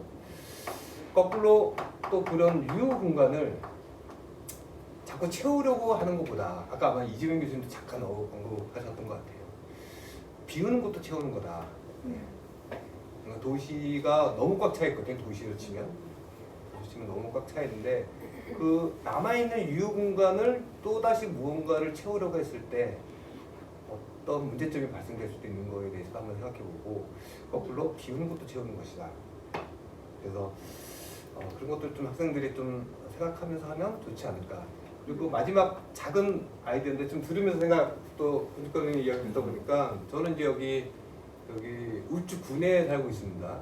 그래서 일명 전원주택이라는 그런 데인데 저는 전원주택이라고 하나의 또 주거 문화라고 생각합니다. 그래서 조금 여유 있는 교회에서 살고 있는데 작은 초등학교 앞에 보면 옛날에 곡식을 이렇게 수거하던 창고들이 있어요. 근데 그게 아마 물류나 유통 시스템이 변화로 인해서 그게 중간에 쓰여지지 않는 것 같아요. 개인적으로 그 공간을 너무 사용하고 싶습니다. 그래서 재정이 허락되지 않아서 매입을 못하고 있지만 아까 누구 예수가들 막 쳐들어가서 배를 쳐들어갈 때 그렇게 해서 쓰이지 않는 이 공간을 내가 써서 활성화시키겠다. 그래서 그 초등학교 정문 바로 앞인데 그러면 이 작은 초등학교가 한 학년에 한 반밖에 없는 이 정말 작은 학교와 마을과 학교가 같이 하는 마을 학교라는 것도 있거든요. 중대들은. 그럼 거기서 만들어지는 필요한 프로그램들이 있어요. 근데 그 프로그램을 담을 수 있는 공간이 생각보다 없습니다. 또 공간이 없어요. 프로그램은 너무 많은데 마을 학교라는 거기 때문에 그런 프로그램을 담을 수 있는 공간을 지금 저는 사실 찾아다니고 있거든요. 그것도 하나의 지금의 이 건축대전의 주제하고 약간의 맥이 같지 않나. 저는 실무의 건축가로서 그러니까 변화된 삶의 프로그램이 바뀌어지는데 그런 게 좀 쳐들어가는 거예요. 네, 지역마다 찾아내서 좀 네트워크를 한번 만들어 볼까요? 좋은 얘기 감사합니다. 저희들도 이제 처음 듣는 생각해보니까 잘할 때 그 시골 지나가다 보면 그 곡식 창고들이 항상 있어요. 그 굉장히 중요한 창고를 아버지가 늘 얘기하셨거든요. 여기는 이 지붕이 뚫려 있더라고요. 건축 계획상에 그걸 있어요. 그 지붕, 뾰족 지붕에 대한 계획 그 시험 문제 나오거든요.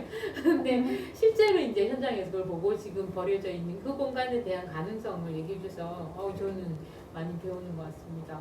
혹시 다른 건축가 분께서도 뭐 있으실까요?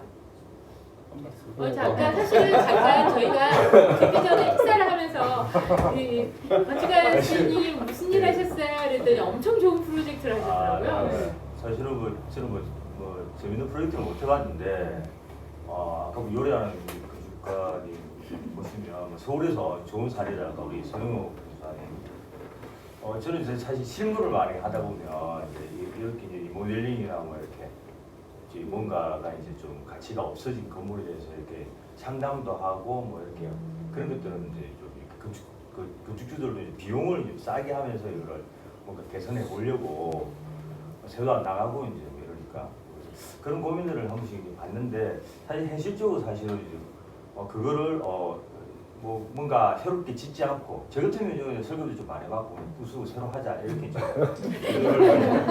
주로 하는 편이긴 해요. 사실 솔직히 말하면. 근데 이제 사실은 딱히 그거를 이제 좋은 쪽으로 개발하려면 뭔가 이제 가성비가 아니고 경제적인 논리를 들어가고 사실은 이제 좀 오히려 새로 짓는 게 조금만 더 못하면 더 크고 좋게 멋있게 그런 것들을 접하면서 이제 뭐 이제 규제도 또 뭐 법적인 것도 용두명령하게 되기 요즘 힘들어요. 그래서 법도 힘들고 뭐 경제적인 그런 것도 또 힘들고 딱히 뭐 프로그램을 또 개발해서 어떻게 하기가 또 마땅히 할 그런 문화시설 카페인데 뭐 다 요즘 뭐 동네마다 카페가 너무 많으니까 장사가 우리 요라는 군수사님은 뭐 정비소같이 이렇게 아이디어가 정말 아이디어가 없으면 이제 살아남기 힘든 게 현실인 것 같아요. 지금 현실은 물론 그렇지만 지금 이제 뭔가를 이제 우리가 해야 되잖아요. 뭔가를 해야 되는데 아까 우리 김수희 교수님 말씀하셨듯이 딱 두 가지가 저는 이제 이렇게 긴 이야기 다 이해는 안 갔어요, 사실은.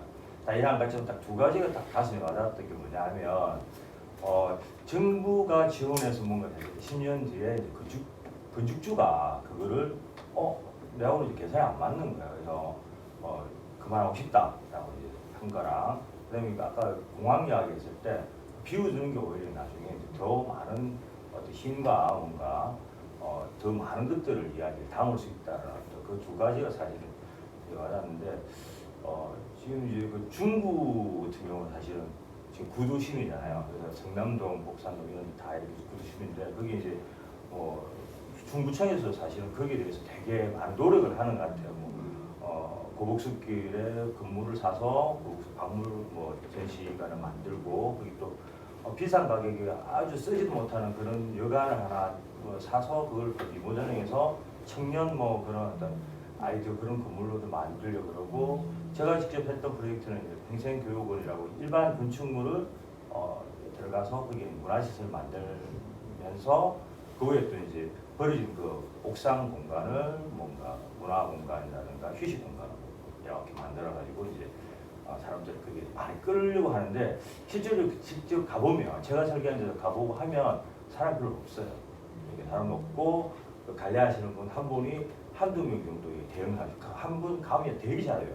손님이 이제 잘 안 오다 보니까.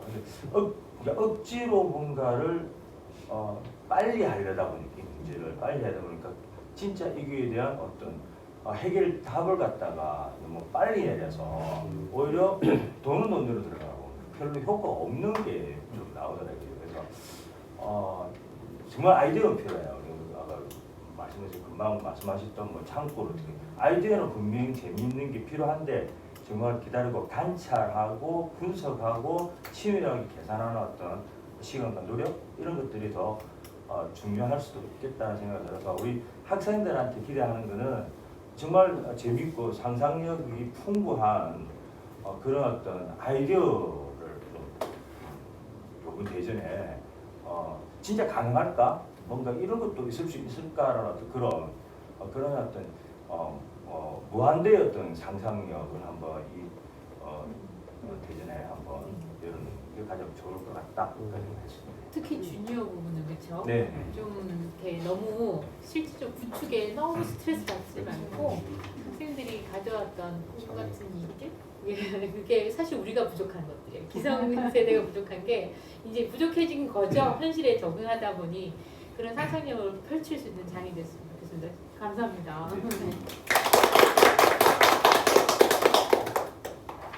이제 순서 왔다는. 열심히 적어놓고 계셨는데. 그다음에 엄마, 아빠 이런 여러 분들한테 의견을 받아서 상상이 현실이 되고 그리고 참여해서 권리를 가질 수 있는 그런 멋진 순간을 모두 다 누렸으면 좋겠습니다.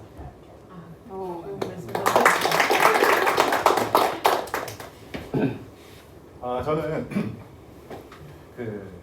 저희 건축대전 주제인 앞서 이제 패널들께서 좋은 말씀 이제 지난 역사라든지 현재 하시는 프로젝트 얘기해 주셨는데 저는 이제 우리 주제인 도시 죄송합니다. 까먹었어요. 컨닝하겠습니다. 컨닝.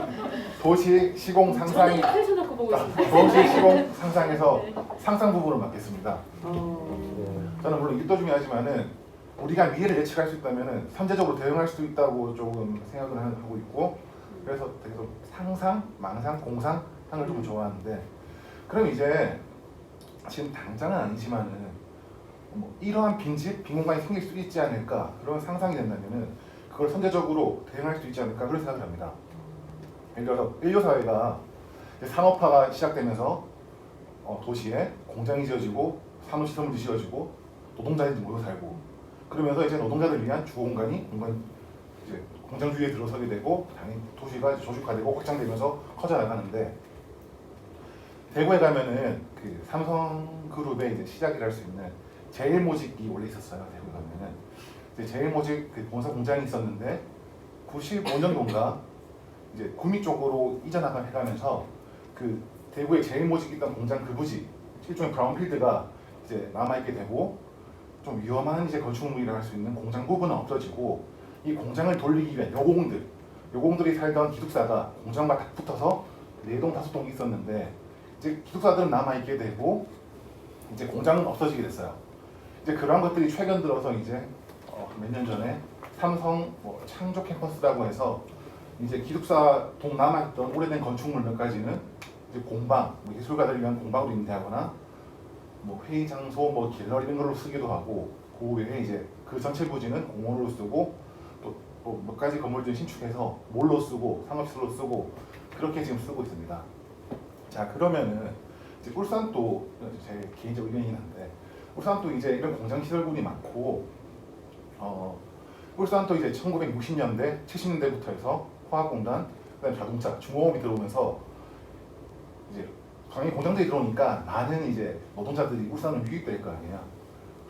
그러면서 이제 울산이 점점 격자화돼서 도시가 현대적으로 구성이 되고, 노동자들이 계속 들어오고, 안에서 또 가족을 구성하고 늘어나다 보니까 도시가 점점 확장해 나간단 말이에요.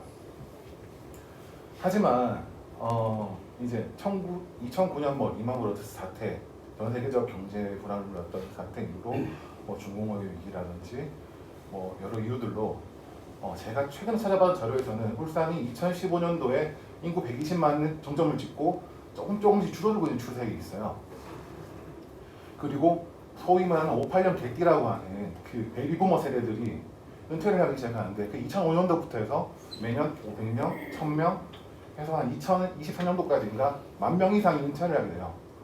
그럼 베이비부머 세대들이 그대로 은퇴를 하고 이 도시에 남아서 또 재취업을 하거나 도시를 구성해주면 되는데, 보통 노동자들은 그 이촌향도 현상이라고 하죠. 시골이나 타지에서 일자리 찾아서 왔는데 돌아가는 경우도 많단 말이에요. 물론 이제 더 이상 이제 살 여력이 없어서 집을 팔고 고향 가기도 하고.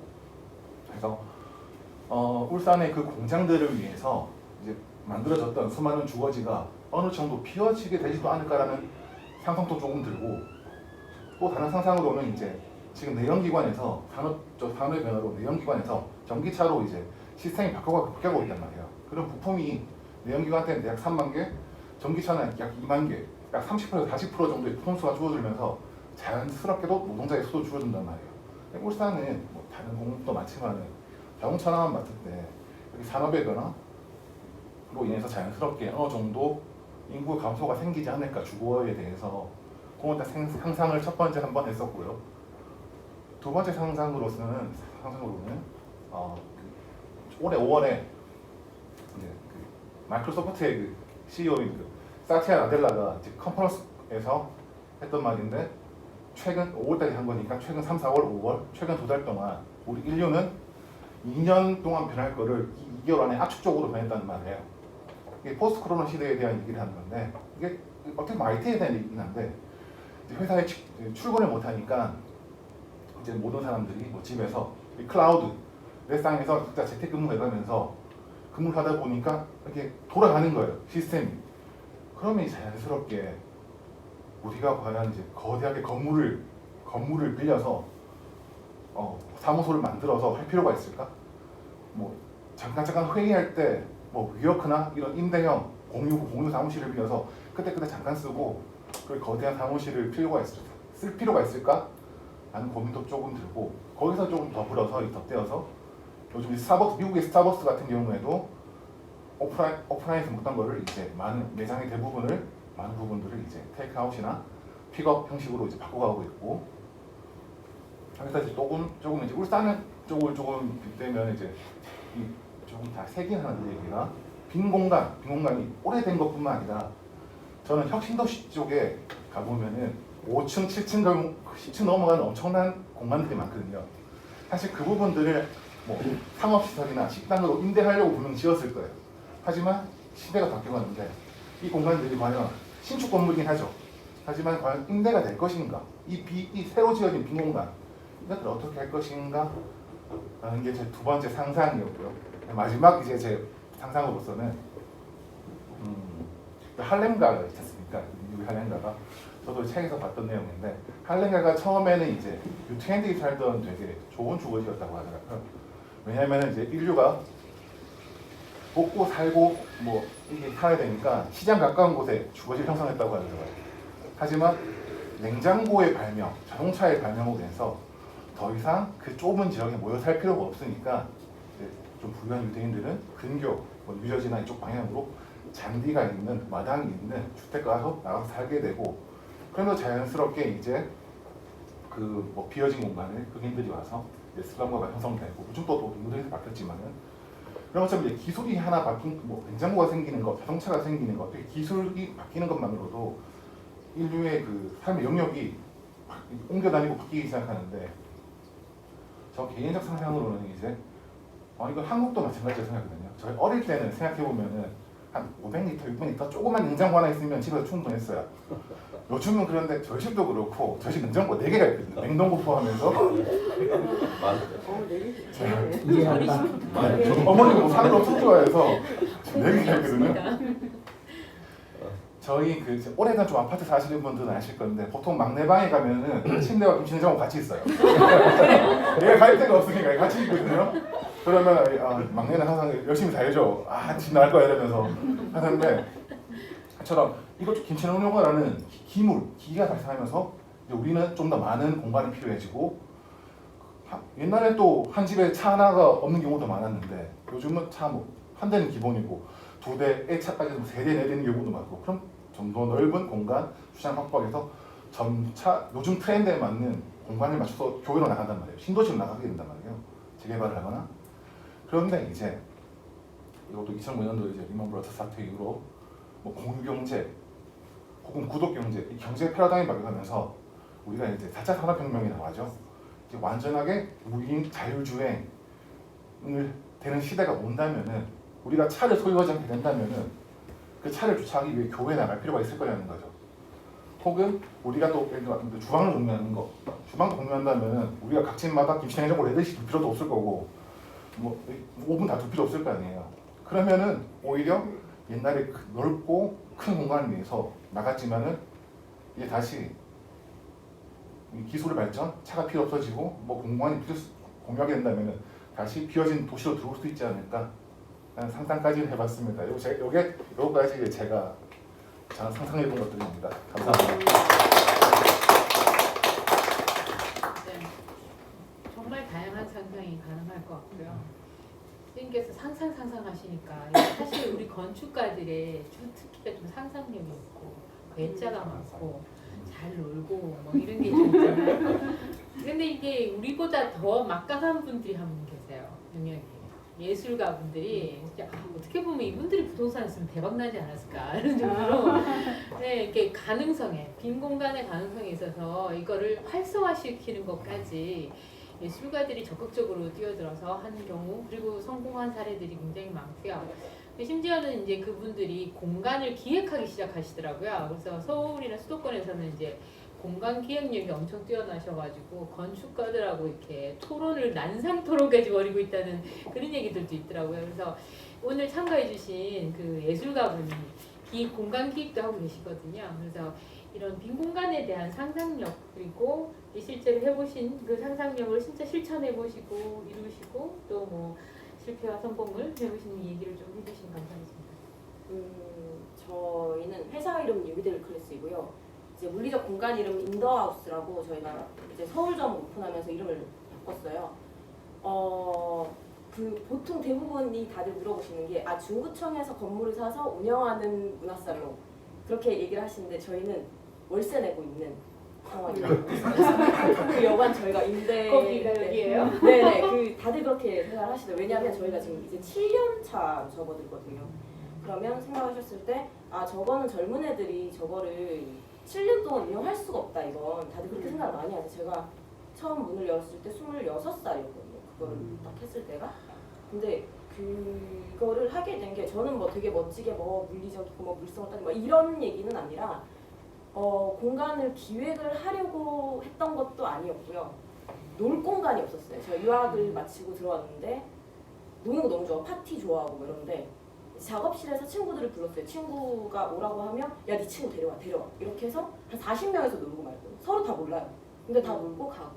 근데 그게 얘기했더니 야 울산에서 그렇게 노는 사람 어디 있어요? 있는 거예요. 그래서 그러면 좀 팔을 좀 짜볼까? 약간 이렇게 되다가 그게 좀 지속적으로 반복이 되던 차에 저희 이제 공동으로 같이 설립을 해주신 분이 계시는데 그분은 이제 서울에서 그런 공간들, 같이 노는 공간들, 뭐 문화살롱 이런 게 이미 그때는 서울에는 있었으니까요. 그걸 해보고는 그 문제점을 막 적기 시작했대요. 내가 여기서 돈을 냈는데 이런 걸 안 해주다니 막 이런 걸 쫙 적었는데 그거를 막 울산에서 놀다가 야 그럼 울산에서 좀 해볼까? 막 이렇게 된 거예요. 그래서 내려오고 이제 그 문제점을 다 피한 채 프로그램을 열었어요. 먼저 공간에 정한 건 아니고요. 저희는 뭐 제 작업실에도 좀 하고 뭐 제가 할 수 있는 거 이제 예술 전공했으니까 아트 클래스 같은 거 열어서 사람들 모아보고 얼마나 수요가 있을 것인가 조사를 좀 하고 근데 또 이래저래 중구에 오래된 가게들 많잖아요. 그 손님들 없고 이미 또 다 어른이 되어서 그 공간에 더 이상 오지 않는 그런데 또 찾아서 대관료 저희 없는데 혹시 차 한잔 하면 공짜로 공간 좀 주실 수 있나요? 이렇게 해서 거기서 프로그램을 계속 그러니까 노마드처럼 돌아다니고 윤목민처럼 근데 의외로 이제 페이스북이나 이런 게 활성화되면서 사람들을 모으는 게 쉬워진 거예요. 우리가 뭐 포스터를 붙이거나 이러지 않아도 되고 그냥 태그만 잘 붙이면 우수수 들어가요. 그래서 그런 거를 좀 하다 보니 6개월 정도 됐을 때 사람들이 슬슬 그럼 공간이 좀 필요한 것 같다. 우리도 어디서 좀 제대로 좀 모이자. 이거 너무 막 다들 공개처럼 모였다가 또 부스로 흩어지고 이러니까 그러면 프로그램도 충분히 많이 돌렸으니까 그러면 데이터를 좀 쌓아서 우리가 어떤 공간이 필요하고 또 어디쯤에 위치를 해야 되고 이런 것들을 좀 설치를 했었어요. 근데 사람들이 어차피 주차장이 확보가 되어 있지 않으면 버스 정류장이랑 가까워야 된다. 그리고 버스는 기본적으로 10대 이상 다녀야 된다. 그리고 1층이 굳이 아니어도 된다 했어요. 저희는 어차피 우리가 모여서 우리끼리 모이기만 하면 되니까 뭘 팔 것도 아니고 그러면 싼 데로 올라가자. 3층도 괜찮다. 근데 5층은 안 된다. 왜냐면 집기를 넣어야 되는데 못 옮기겠는 거예요. 엘리베이터가 없으면. 근데 엘리베이터 있는 데는 또 비싸더라고. 그럼 안 되겠다. 그럼 3층이 맥스다. 해서 이제 3층부터 저희가 찾기 시작했는데 의외로 3층은 너무 사무실이거나 아니면 1, 2층이 좀 애매한 시설, 유흥업소 이런 게 되면 나는 또 문화살롱을 열고 싶은데 1층에 술 취한 사람 계속 올라오고 이러면 안 되겠다 해서 3층을 막 찾다가 그냥 그것도 한 달 넘게 살았던 것 같아요. 공간 자체를. 근데 길 가는데 임대가 엄청 크게 적혀 있는 거예요. 그래서 주인한테 바로 전화했죠. 혹시 저희 건물 빌릴 수 있나요? 했더니 오셨더라고요. 그래서 1층이 좀 안에 저희 3층 필요하다. 3층을 왜 빌리냐. 저희 문화공간 할 거다. 그래서 이제 3층을 빌리는데 4층도 있었어요. 4층은 방으로 좀 잘 나눠져 있더라고요. 근데 3층은 여기 원래 여관 건물이었어요. 되게 오래된 몇십 년대 여관 건물이었고 건물주도 경매를 받아서 건물을 보고 있는데 이거 뭐 해야 되나 담배만 계속 피세요. 큰일 났다. 이거 괜히 샀다. 골목이고 이거 누가 임대는 들어올까 하고 하다가 저희가 이제 들어오겠다고 하고 1, 2층도 데리고 오겠다 그랬거든요. 저희는. 왜냐면 1층에 엄한 거 들어올 바에야 데리고 오는 게 나으니까. 그래서 이제 주변에 가게 구하던 친구들한테 얘기를 해서 1층도 채우고 2층을 채우고 저희가 동시에 다 공사를 시작했어요. 다 임대입니다. 월세예요 저희. 근데 이게 마음이 맞으니까 저희끼리 그냥 뭐 1, 2, 3층 우리 뭐 같이 MT 가자 하고 뭐 우리는 옥상 있으니까 바베큐 하자. 그러다가 사람들이 콘서트도 해주세요. 이렇게 얘기하더라고요. 멤버분들이. 그러면 네 알겠습니다. 하고 옥상을 봤는데 생각보다 좀 작은 거예요. 우리 한 100명씩 왔으면 좋겠는데. 근데 앞집 건물을 딱 봤는데 앞집이 옥상이 엄청 귀엽게 있어요. 그럼 저기서 그러면 공연을 하고 우리 쪽에서 그냥 구경하자 해서 또 앞집에 또 갔죠. 사장님 이렇게 해서 앞집 건물 좀 쓸 수 있나요? 그러니까 어디를 쓰니? 그래서 옥상을 좀 쓰겠다. 그러니까 옥상에서 뭐 할 거냐? 콘서트를 하겠다. 아 근데 그러면 올라가려면 그 사장님 집을 통과해야 돼 사실. 그래서 죄송합니다 이렇게 하고 근데 또 되게 너무 좋아하시는 게 토박이시고 연세가 좀 있으세요. 젊은 애들이랑 이렇게 교류할 기회가 사실은 많이 없으셨다고 하시더라고요. 그래서 저희 콘서트 하면 사장님은 자기 발코니에서 이렇게 보세요. 그래서 너무너무 내 집이 저희도 콘서트장이네. 네네 그렇게 하셔가지고 그 또 옆에 공간 저희가 진짜 들어있는 건물이니까 남들이 봤을 때는 상업적 가치가 진짜 없다라고 보세요. 그러니까 진짜 애매한 몇 다시 1 이런 건물이거든요. 그러니까 없는데 저희는 앞에 건물이 2개가 있으니까 여기서 콘서트 하고 여기는 빔을 좀 쏠까 영화를 볼까 이렇게 해서 앞집 또 전화했어요. 빔을 좀 쏴도 되냐? 뭐 그래 알겠다. 그럼 그때는 화장실을 좀 화장실이더라고요. 불이 켜졌다 껐다 계속 하는 거예요. 아 그러면은 끝나는 시간 알려달라. 그때까지 화장실 불이 켜지 않겠다. 해주셔서 또 그렇게 계속 놀더라고요. 그러다 보니까 프로그램이 사람들이 많아지니까 아, 저 이거 열어봐도 돼요? 이거 프로그램 해도 되나요? 그러니까 자기들이 다 열어요. 제 프로그램들은. 그러니까 제가 운영진이라고 해서 제 프로그램만 열었을 때 결국에는 이게 희소성이 계속 떨어지거든요. 근데 사람이 와서 프로그램을 채우게끔 놔두면 그게 계속 돌아가요. 이게 안 돌아갈 것 같지만 자기 돈 내고 와서 자기가 또 프로그램 또 공짜로 열어줘요. 근데 이게 그러니까 고마워서 그럼 나도 10개 해서 저희가 한 달에 많게는 프로그램 80개 정도 돌아가요.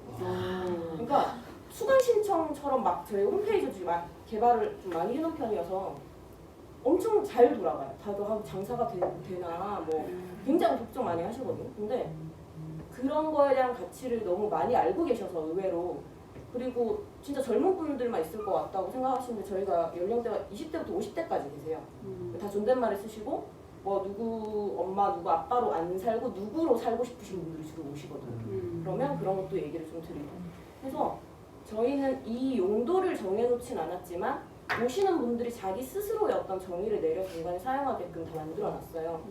그래서 그런 것들이 잘 돌아간다는 판단 하에 이제 저희 서울에서는 이제 서울을 저희가 연지 이제 반년 좀 넘었는데 저희가 코로나 직격탄 맞아가지고 진짜 큰일 날 뻔했어요. 크게 나갈 뻔했는데 다행히 2층을 저희가 공유 오피스로 다 내놨어요. 방이 엄청 많고 그러니까 마포 경찰서 바로 맞은편이어서 저희가 그것도 이제 한번 봤잖아요. 버스 정류장에 가까워야 된다가 있으니까 아 그러면 이제 여기다 지하철역이 굉장히 가까워야 된다 해서 애호개역이랑 공동역 딱 가운데에 마포 경찰서가 그리고 공동역이 한 4개 5개가 움직이니까 아 여기가 명당이다.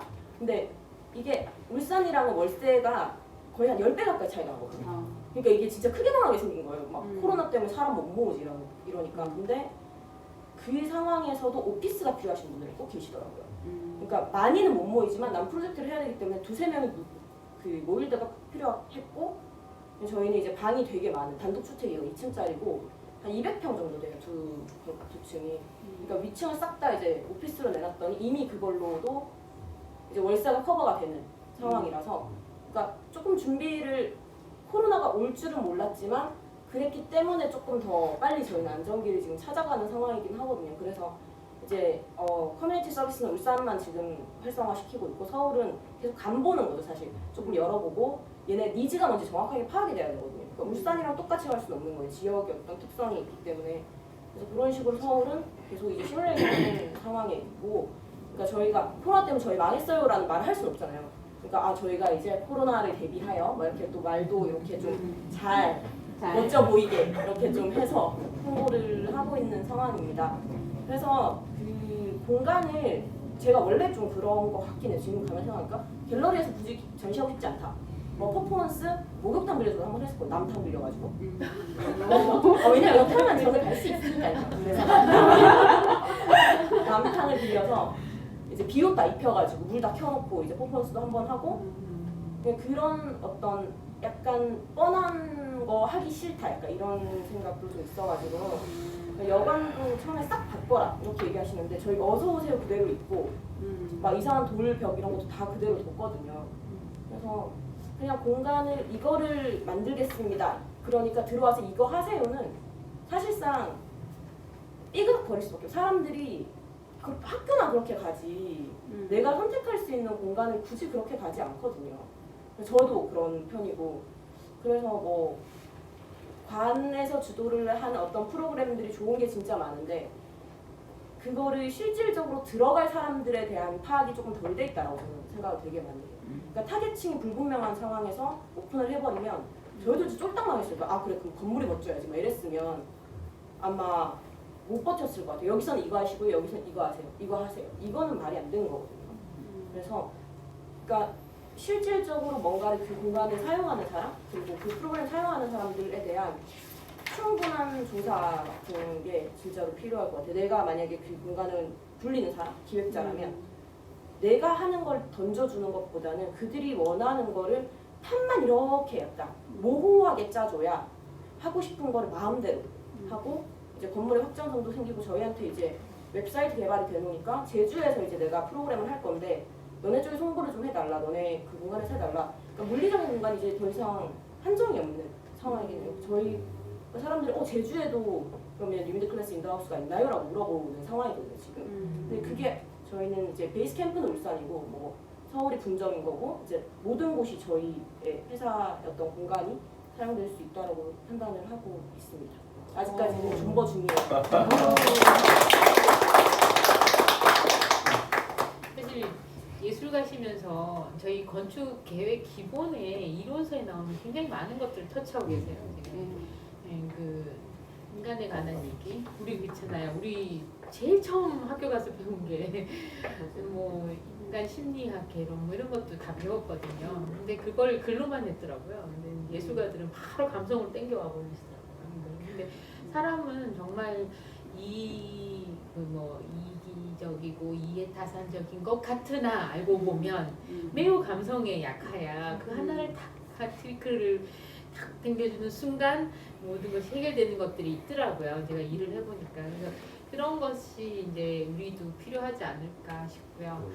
저희가 지금 아까 건축가 분들께서도 얘기하셨잖아요. 우리가 이렇게 잘 만들어줄 수 있는데 저 공간의 가능성을 내가 봤는데 그거를 이제 지속 가능한 공간으로 만들기에는 뭐가 있을까 매우 고민이 되는 그럴 때 이런 콜라보 웍이 된다면 또 선생님들이 좀 아쉬운 게 있잖아요. 공간적으로 이제 어떤 공간을 연출하면 좀 더 사람들이 좋아할 텐데 이거는 좀 우리가 가능한 면이고 그래서 이런 그 얘기들이 그냥 작가 혼자만의 생각, 학생 혼자만의 생각보다는 그 건축가 분께서 말씀해 주신 것처럼 이모한테도 물어보고 엄마한테도 물어보고 친구한테도 물어보고 이런 것들이 정말 중요한 과정이 설계의 과정이 아닐까 이렇게 생각합니다. 그래서 사실은 저희가 조금 이따 안내 들어갈 건데 이번 우리 건축 대전에서 새로운 파트가 하나 생겼어요. 그룹전이라는 게 하나 만들어졌는데 그 아이디어를 내주신 분이 우리 회장님이십니다. 그래서 회장님께서 이 전체적인 얘기를 한번 해주시고 제가 이제 행정적인 얘기, 제일 중요한 얘기 한번 해드리고 마무리하려고 합니다. 저는 지금 이 자리에 앉아서 보니까 여기 계신 여러분들이 제일 멋있고 아름답게 보입니다. 왜냐하면 건축가이기 때문에 또한 예술가이기 때문에 너무 좋아서 이 분위기가 좋아요. 좋고 그 우리 이화 작가님 또 우리 사실은 건축 분야는 아니지만 와주시고 또 제가 그 사진협회 회장님 부탁을 했는데 우리 윤기덕 작가님도 와서 한번 나오시죠.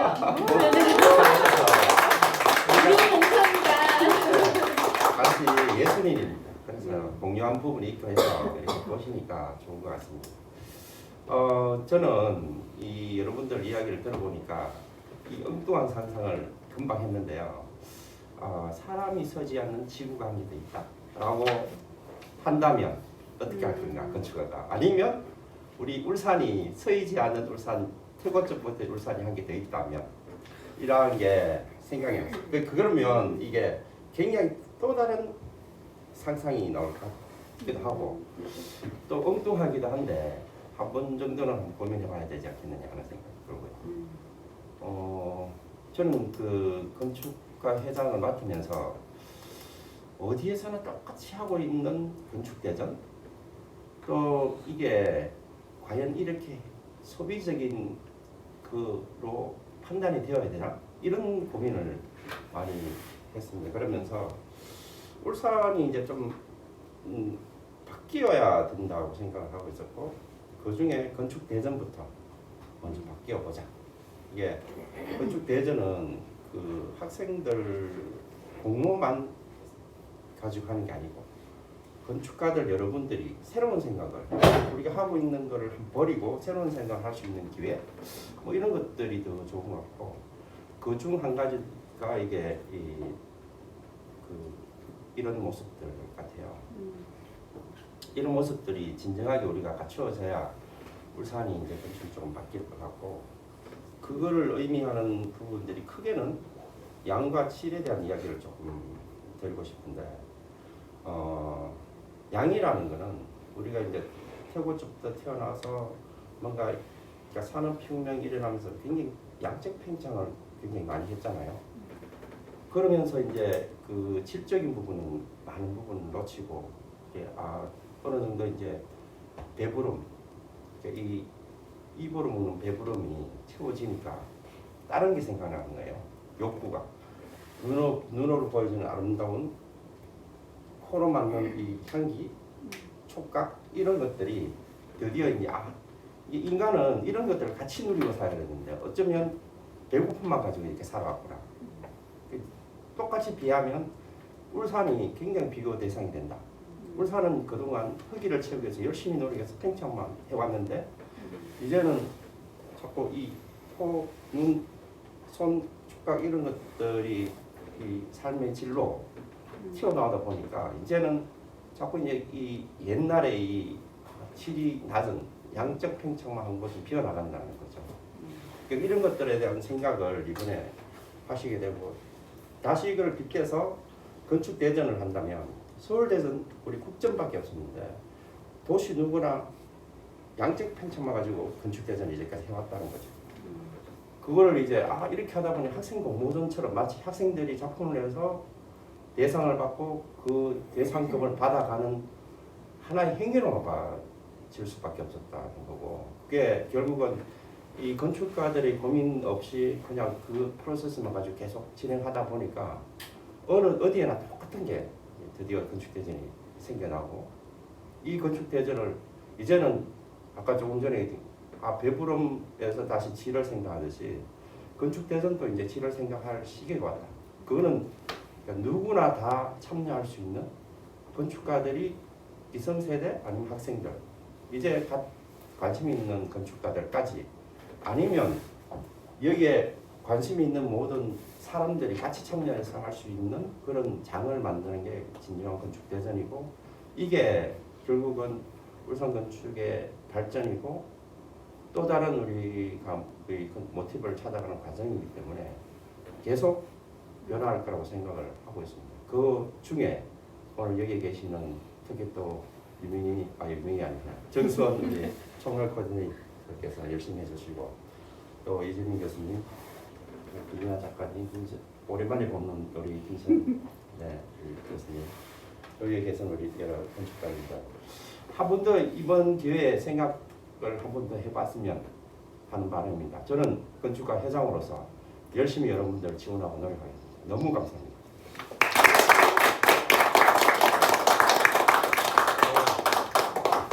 이번이 저희는 처음이에요. 그래서 지금 이렇게 자연스럽게 얘기하는 것 같지만 좀 전까지도 걱정들 많이 하고 계셨어요. 아마 이 처음 시작은 좀 미흡하고 좀 떨림도 있고 좀 부족함도 있고 그럴 겁니다. 그렇지만 시작이 있어야 그 다음이 있다고 생각하고 저희가 용감하게 이런 그 인스타 처음 해봤어요.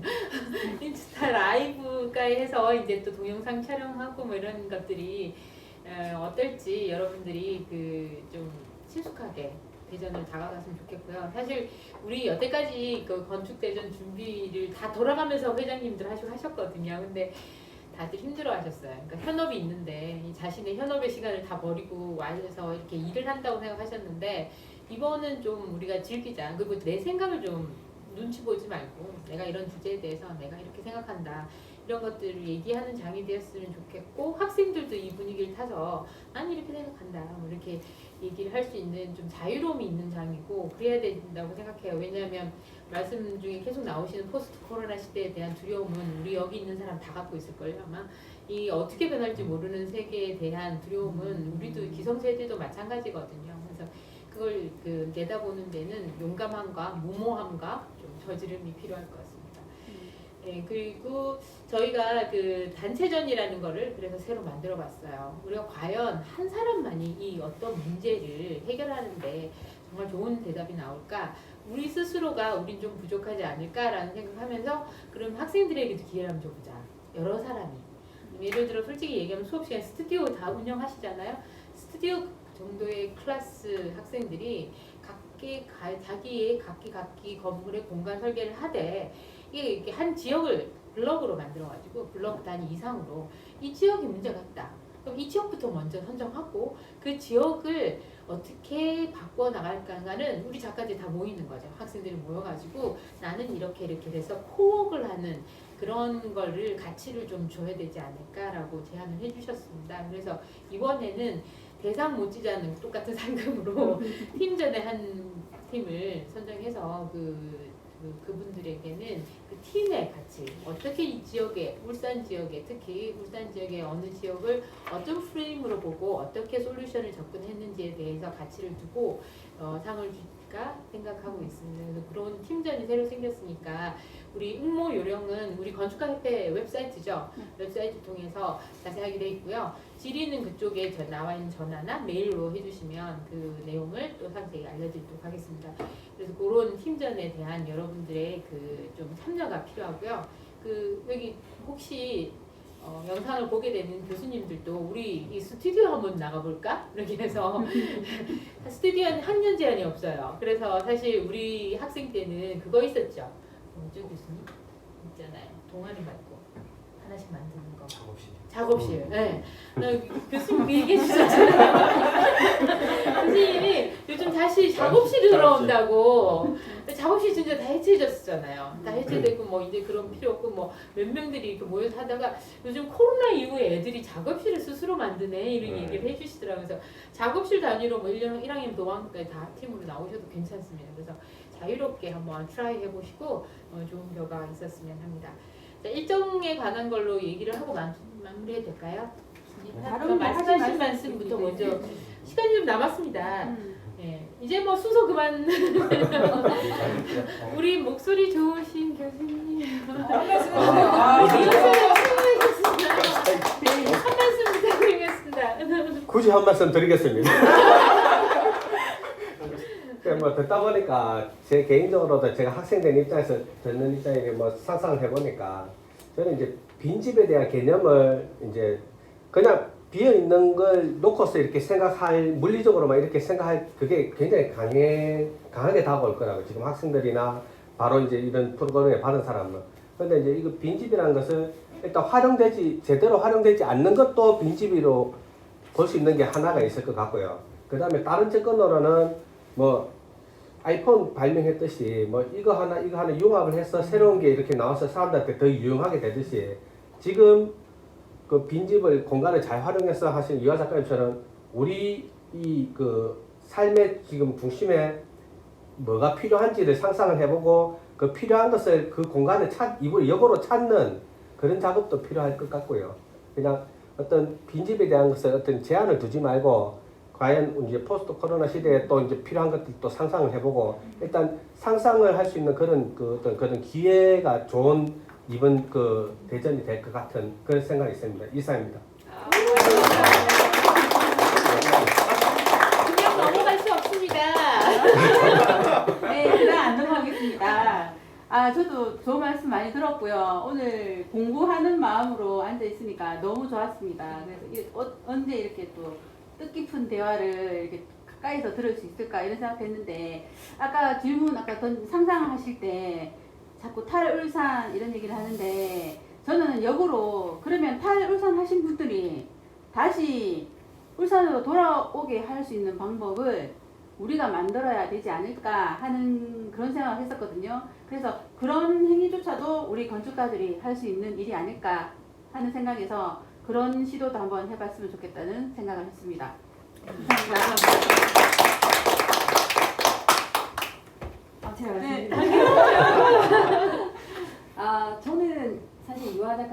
말씀하신 거에 대해서 굉장히 많이 공감을 한 편이었는데 사실 제가 그 서울에서 근무를 하고 울산에 왔을 때 제일 조금 아쉬웠던 점이 문화적인 그런 경험들이 너무 많이 부족하다는 걸 많이 느꼈어요, 울산에서는. 근데 이제 제가 옛날부터 애착을 가지고 있던 동네가 성남동이라는 동네였는데 거기를 그 공간에 이제 자주 다니면서 여러 소상공인 사장님들도 많이 친해졌고 뭐 단골도 많이 생기고 했는데 가장 문제점이 뭐냐면 어느 순간 거기에서 이제 소규모로 사업을 시작을 하셔서 좋은 아이템으로 시작을 하시면 작업이 조금 뭐 장사 좀 잘 되고 하면 건축주분들이 이제 세를 올리시는 거예요. 그러면은 거기서 더 이상 견디시지 못하고 다른 공간으로 이동을 하셔야 되는 그런 단점들이 있었는데 그 성남동이라는 그 골목 자체가 사실은 굉장히 매력적인 공간이거든요. 그래서 지금은 그 조금 젊은 사람들이 많이 빠져나가고 코로나 때문에 조금 망하는 공간도 되게 많은데 건축주와 그 지금 사업을 하시려는 청년들이 지금 뭐 어쨌든 간에 코로나 때문에도 그렇고 뭐 제조업이 이런 상황이다 보니까 취업이 안 되고 있잖아요. 근데 나름의 아이디어는 굉장히 많이 가지고 있기 때문에 건축주와 그 사업을 하려는 젊은 청년들과 정부에서 조금만 화합을 한다고 하면 그 세를 조금 더 싸게 내주면서 그 거리를 조금 더 활성화할 수 있는 방안이 있다라고 생각을 하거든요.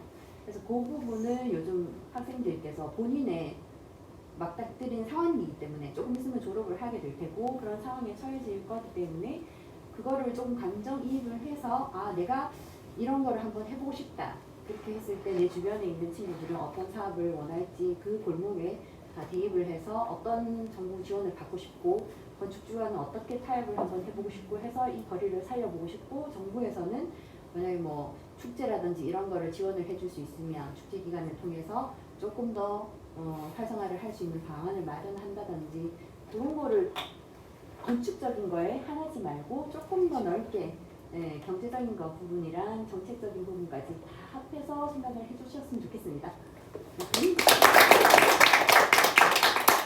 잠깐 껴들어도 될까요? 네. 진짜 우리가 그 지적을 안 했나 모르겠는데 이번 대전은 프로그램도 중요합니다. 그래서 건축 설계가 조금 어설프더라도 그 프로그램 자체가 굉장히 상상력 있고 액티비티가 뭔가 우리가 뭐 어머 이런 것도 이번에 굉장히 수상권에 높이 올라갈 수 있는 가능성이 있기 때문에 그런 것들도 학생들이 거리낌 없이 했으면 좋겠고요. 그 송건축사분께서 해주신 그 우리 울산으로 돌아오라 그거 정말 저는 앞으로 포스트 코로나 시대에서는 그런 얘기가 있더라고요. 글로벌라이제이션이 이제 많이 죽어들 거라고 그리고 이제 오히려 지역성이 강화될 확률이 높다. 그거는 아시다시피 여러 가지 상황이잖아요. 그렇다 보면 정말 울산 성에 대해서 한 번 더 깊이 생각하고 사랑하는 이 지역을 사랑하는 것이 오히려 우리가 발전하는 게 될 수도 있어서 좋은 말씀드리신 것 같습니다.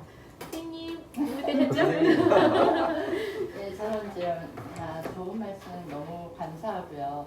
우리 울산이라는 곳이 서울의 면적을 비교를 한다면 서울의 면적보다 훨씬 더 넓은 면적을 가진 게 울산이고 그리고 말씀 이제 도심에 대해서만 항상 그런 공간 그럼 어떻게 빈 곳을 어떻게 채울 것인가 아니면 빈 곳을 어떻게 다양하게 비울 것인가 그런 걸 말씀을 많이 주셨는데 저는 시골 출신이라서 그런지 지금 시골에 가도 많은 빈 곳이 굉장히 많이 있어요. 그래서 이제 우리 도심에 대한 그 영역에 국한되지 않고 이제 우리 도심을 벗어나서 지금 이곳도 약간의 외곽지이지만 이런 이제 외곽지에 있는 그런 빈 곳도 많이 있기 때문에 거기를 활용을 한다면 좀 더 이제 많은 이제 영역이 넓혀질 것이고 그리고 이제 뭐 저희 이제 개인적으로 저희 이제 부모님들이 이제 연세가 많이 드셨고요. 우리 울산이 처음에는 뭐 산업도시라고 그렇게 말씀을 하시지만 우리는 농경사에서부터 시작이 되었기 때문에 그는 이제 농사를 많이 짓고 하시던 분들이 지금 80대 되면서 오갈 곳이 없어요. 그래서 이제 뭐 코로나로 인해서 이제 경로당도 문을 닫아서 지금 경로당 내부에서 활동을 모든 걸 다 금지를 한 상황이고 그래서 경로당 앞에 조그만 정자 같은 마루 거기에서만 지금 다 그냥 담소를 나누고 이제 돌아가신다고 하니까 그런 영역을 조금 더 활성화된 공간을 만들어 주시면 어떨까 하는 그런 고민을 좀 해봤습니다. 감사합니다. 그래서 잠시만요. 지금 카트 씨 하고 계시니까 와가지고 네, 네. 들어오십시오. 우리가 쓰시니까 앞에 무슨 이야기를 이야기해 주시고요. 네네. 오프됐다. 아 저기 지금 들어갈까요? 오프돼 있으니까 이야기해 주세요. 아 아니 라이브는 제가 이야기하는데. 바로 라이브 하겠습니다. 괜찮아요. 그냥 그 선생님께서 말씀해 주신 데 우리가 또 하나 그 고령화 사회 얘기 한번 화두에 했었는데요.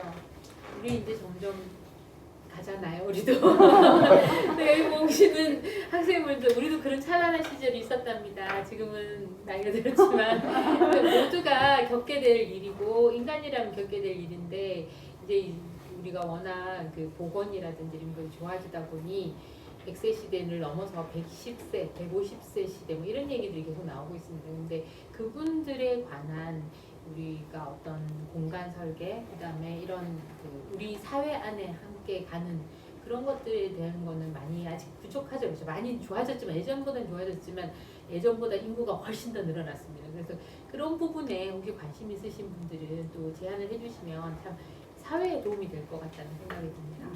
그리고 우리 여기 바쁜 와중에 또 참석해주신 건축가분께서 또 김수현 건축가분님 생각을 좀 해주시죠. 저는 최근에 이제 경로당 개선공사에 관련된 일을 뭐 어떻게 연결을 하게 된 경우가 있는데 이제 현장에 가서 직접 이제 경로당을 사용하시는 분들하고 이제 그분들이 원하는 공간이 어떤 건지에 대해서 얘기를 한 적이 있는데 이제 저 같은 경우는 어렸을 때부터 시골에서 살아본 적이 없어요. 없고 어떻게 하다 보니까 아파트 생활만 하고 지금까지 이제 나이가 지금 어느 정도 있지만 지금까지 살아왔는데 그분들은 그 경로당 이외에는 모일 장소가 없는 거예요. 시골이다 보니까. 그래서 그 경로당이라는 게 어떤 또 마을의 구심점이고 어떤 그 활동 영역이라고 보면 되는 그런 공간을 이제 그 지금 국가에서 경로당 그러니까 사업을 지원해서 이제 거기서 개선 사업을 하고 있는 경우인데 그럴 경우 그분들이 원하는 공간이 어떤 건지를 직접적으로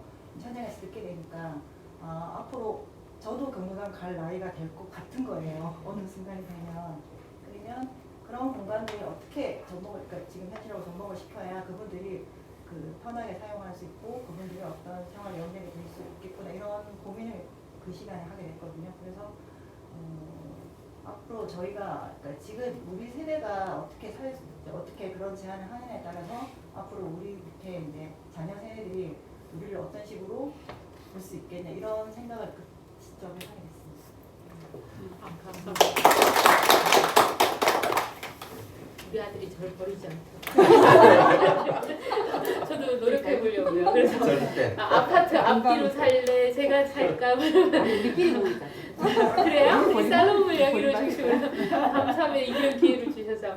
자, 그 마무리로 교수님 제자분들이 이제 와서 건축 지원도 많이 올 거고 사실 여기 듣고 계시는 주 타겟층은 학생들입니다. 근데 그 학생들에게 이 건축 대전을 준비하면서 어떻게 했으면 좋겠다는 거를 포인트만 정리해 주시면 또 한 번 더.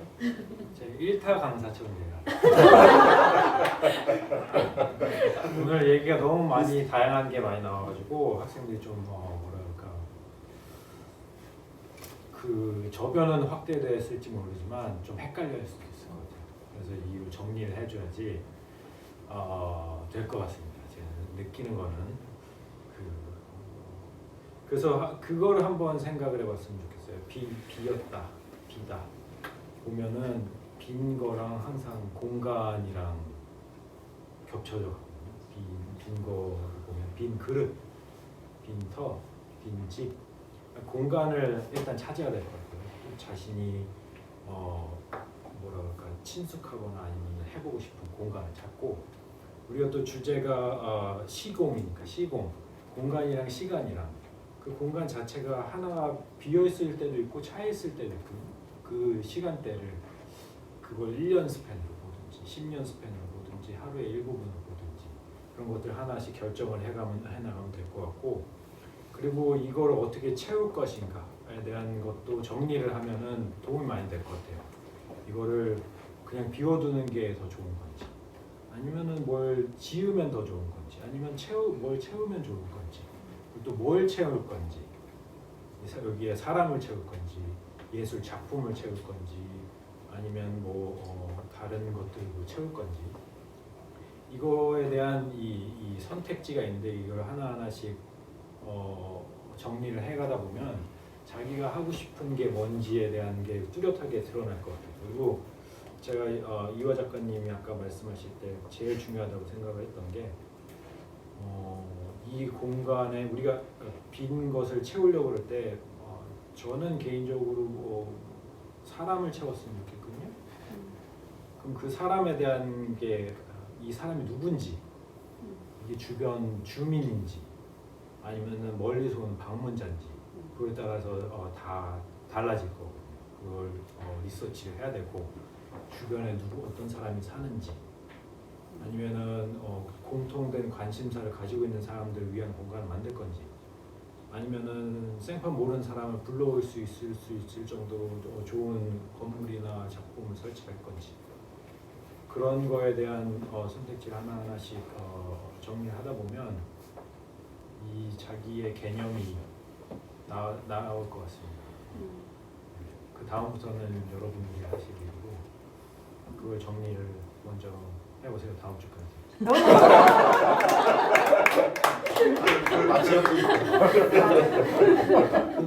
네, 방학을 헛되이 보내지 맙시다. 자, 그러면 정말 그 좋은, 저희도 사실 이렇게 다 모인 건 처음이죠, 회장님, 그렇죠? 네. 다들 바쁘시고 이렇게 몇 명이 이렇게 모여서 아이디어를 하다가 오늘이 폭발하는 날인 것 같아요. 다들 마음에 있고 생각이 있으시면서 어느 정도 남자분들도 샤이 하시더라고요. 그래서 이런 자리가 딱 펼쳐지니까 역시 한 말씀씩 정말 좋은 얘기를 해주신 것 같고요. 이런 걸 총괄해서 이제 본인이 해석하는 게 제일 중요한 것 같아요. 본인이 어떻게 해석하고, 여기 우리가 한 얘기들을 그대로 가져다가 설계를 하면 당연히 매력이 없겠죠. 우리가 생각하지 못한, 우리가 말하지 못한 것들을 다루시면 훨씬 더 참신한 점수에 플러스 될 것 같습니다. 네, 저는 이제 마무리를 하려는데요. 일정이 제일 중요하죠. 원서 접수 일정입니다. 원서 접수 기간은요, 7월 9일부터 9월 14일까지입니다. 그래서 사실은 여러분들이 조금 계약하고 피곤하고 힘들고 또 코로나 때문에 이게 대면 수업이 안 될 수도 있다는 이런 썰들이 있어가지고요. 좀 준비가 힘드신다면 아마 뭐 일주일 정도는 조금 여유가 생기죠. 네, 생길 수도 있습니다. 그렇다고 해서 안 넣고 있다가 그때 가서 그런 얘기하지 마시고 미리 해주실 분들 신청해 주시고요. 그리고 저희는 그 신청은 그렇게 받지만요. 작품은요. 1차 접수, 2차, 3차까지 신청가 있는데 1차 접수만 제가 여기 방송에서 말씀드리겠습니다. 10월 12일입니다. 10월 12일까지 파일로 받거든요. 근데 요거는 변함이 없을 겁니다. 이 10월 12일이라는 날짜는 변함이 없기 때문에 반드시 지켜줘야 될 날짜고요. 여러분들이 나머지 1차, 2차, 3차에 대한 내용은 우리 울산 건축가 협회 홈페이지에 대전에 관한 내용의 응모 요약이 잘 돼 있으니까 한 번 더 봐주시기 바랍니다. 자, 여기까지 됐는데 우리 한 분의 목소리를 아직 인사만 들었는데요. 주인장 마무리 좀 해주십시오. 어쩌다 살롱? 네. 알겠습니다. 자리 안 계세요. 안 계세요. 유청이 가셨나? 그럴까요? 네. 네.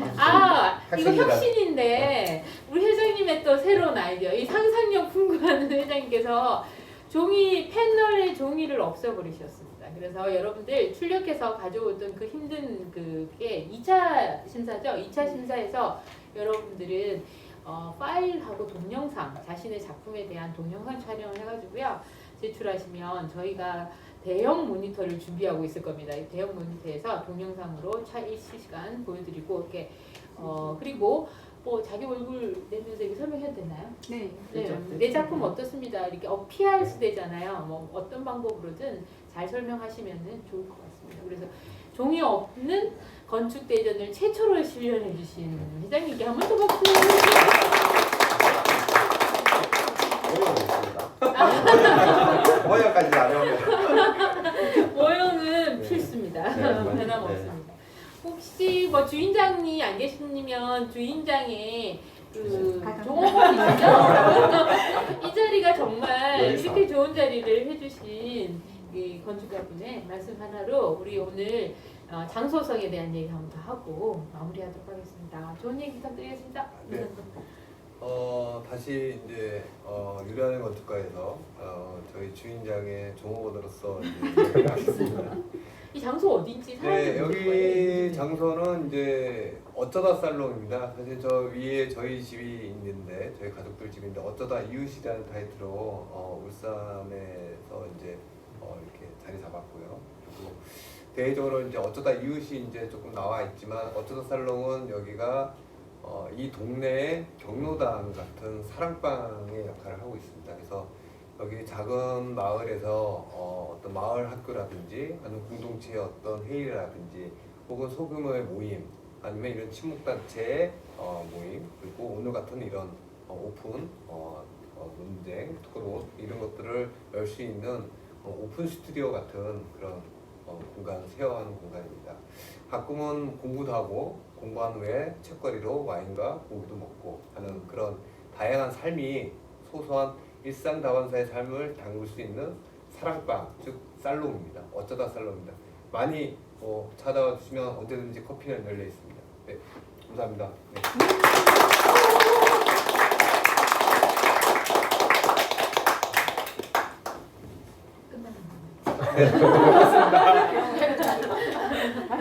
네. 선생님 어떻게 이게 크로즈는 어떻게 하나요? 이 스타는?